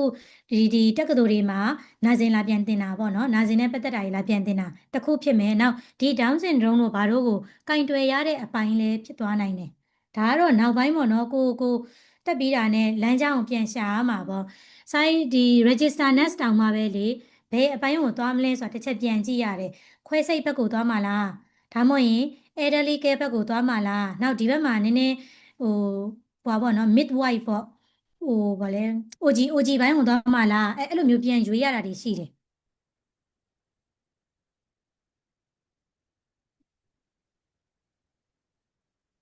အားလီချိုင်းဟိုတက်မဲ့သူကလက်တလောမှာတော့လေစာကလေးတွေနဲ့ပေါ့နော်မူဂျိုမှာအလုပ်လုပ်ဖူးတဲ့အတွေ့အကြုံရှိရင် join လို့ရတယ်ရှင်သူကအဲ့ဒီဟို work certificate လေးတော့တောင်းတယ် work certificate လေးပေါ့ကိုမူဂျိုအကြောင်းတစ်ခုခုမှာနှစ်လောက်အလုပ်လုပ်ဖူးပါတယ်ပေါ့အဲ့ဒါမျိုးလေးပြောတယ်ဆိုရင်ဟို join လို့ရတယ်ဟုတ်လားယင်ကိုကျမဖြေတာမှန်လားယင်မေးတာနဲ့များဖြေတာများမှန်လားလို့ဟုတ်အဲ့တစ်နှစ် program တော့ diploma ပဲเนาะ bachelor မဟုတ်ဘူးเนาะ bachelor ကလက်ရှိနာဇင်ရှိမယ်တခြား engineer ဘိုင်းတွေရှိမယ်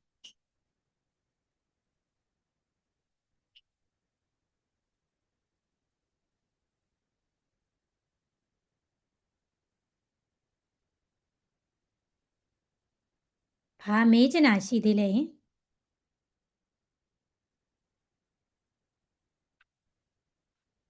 ဟော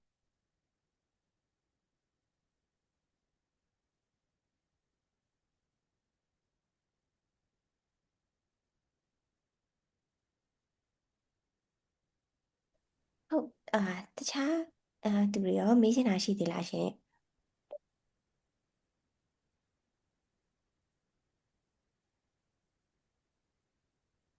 ဟုတ်အဲ့ဆိုရင်မေးချင်တာမရှိတော့ဘူးဆိုရင်ကျတို့ဒီနေ့ webinar လေးကိုဒီမှာပဲအန်လိုက်ပါမယ်ရှင်ဟိုပါလေဒီနေ့တက်ရောက်ပြီးတဲ့သူတွေလည်းလေဟိုlink ထဲမှာပို့ဒီ chat box ထဲမှာပို့ထားတဲ့ link ကနေတစ်ဆင့် form လေးဖြည့်ပေးပါအောင်ရှင်တခြားသိချင်တာလေးရှိရဆိုလို့ရှိရင်လည်းကျတို့ဒီVI page ကိုပဲဆက်သွယ်လို့လည်းရပါတယ်ရှင်ဟုတ်ဟုတ်ဒီနေ့ဆွေးနွေးပေးတဲ့အမနန္ဒာခင်ဝင်းကိုလည်းကျေးဇူးအများကြီးတင်ပါတယ်ရှင်ဟုတ်ကျေးဇူးတင်ပါတယ်ဟုတ်ကဲ့ဟုတ်အဲ့ဆိုရင်ကျတို့တက်ရောက်ပြီးကြားရတဲ့သူများအားလုံးလည်းကျေးဇူးတင်ပါတယ်ဒီနေ့ meeting လေးကိုဒီမှာပဲအန်လိုက်ပါမယ်ရှင်ဟုတ်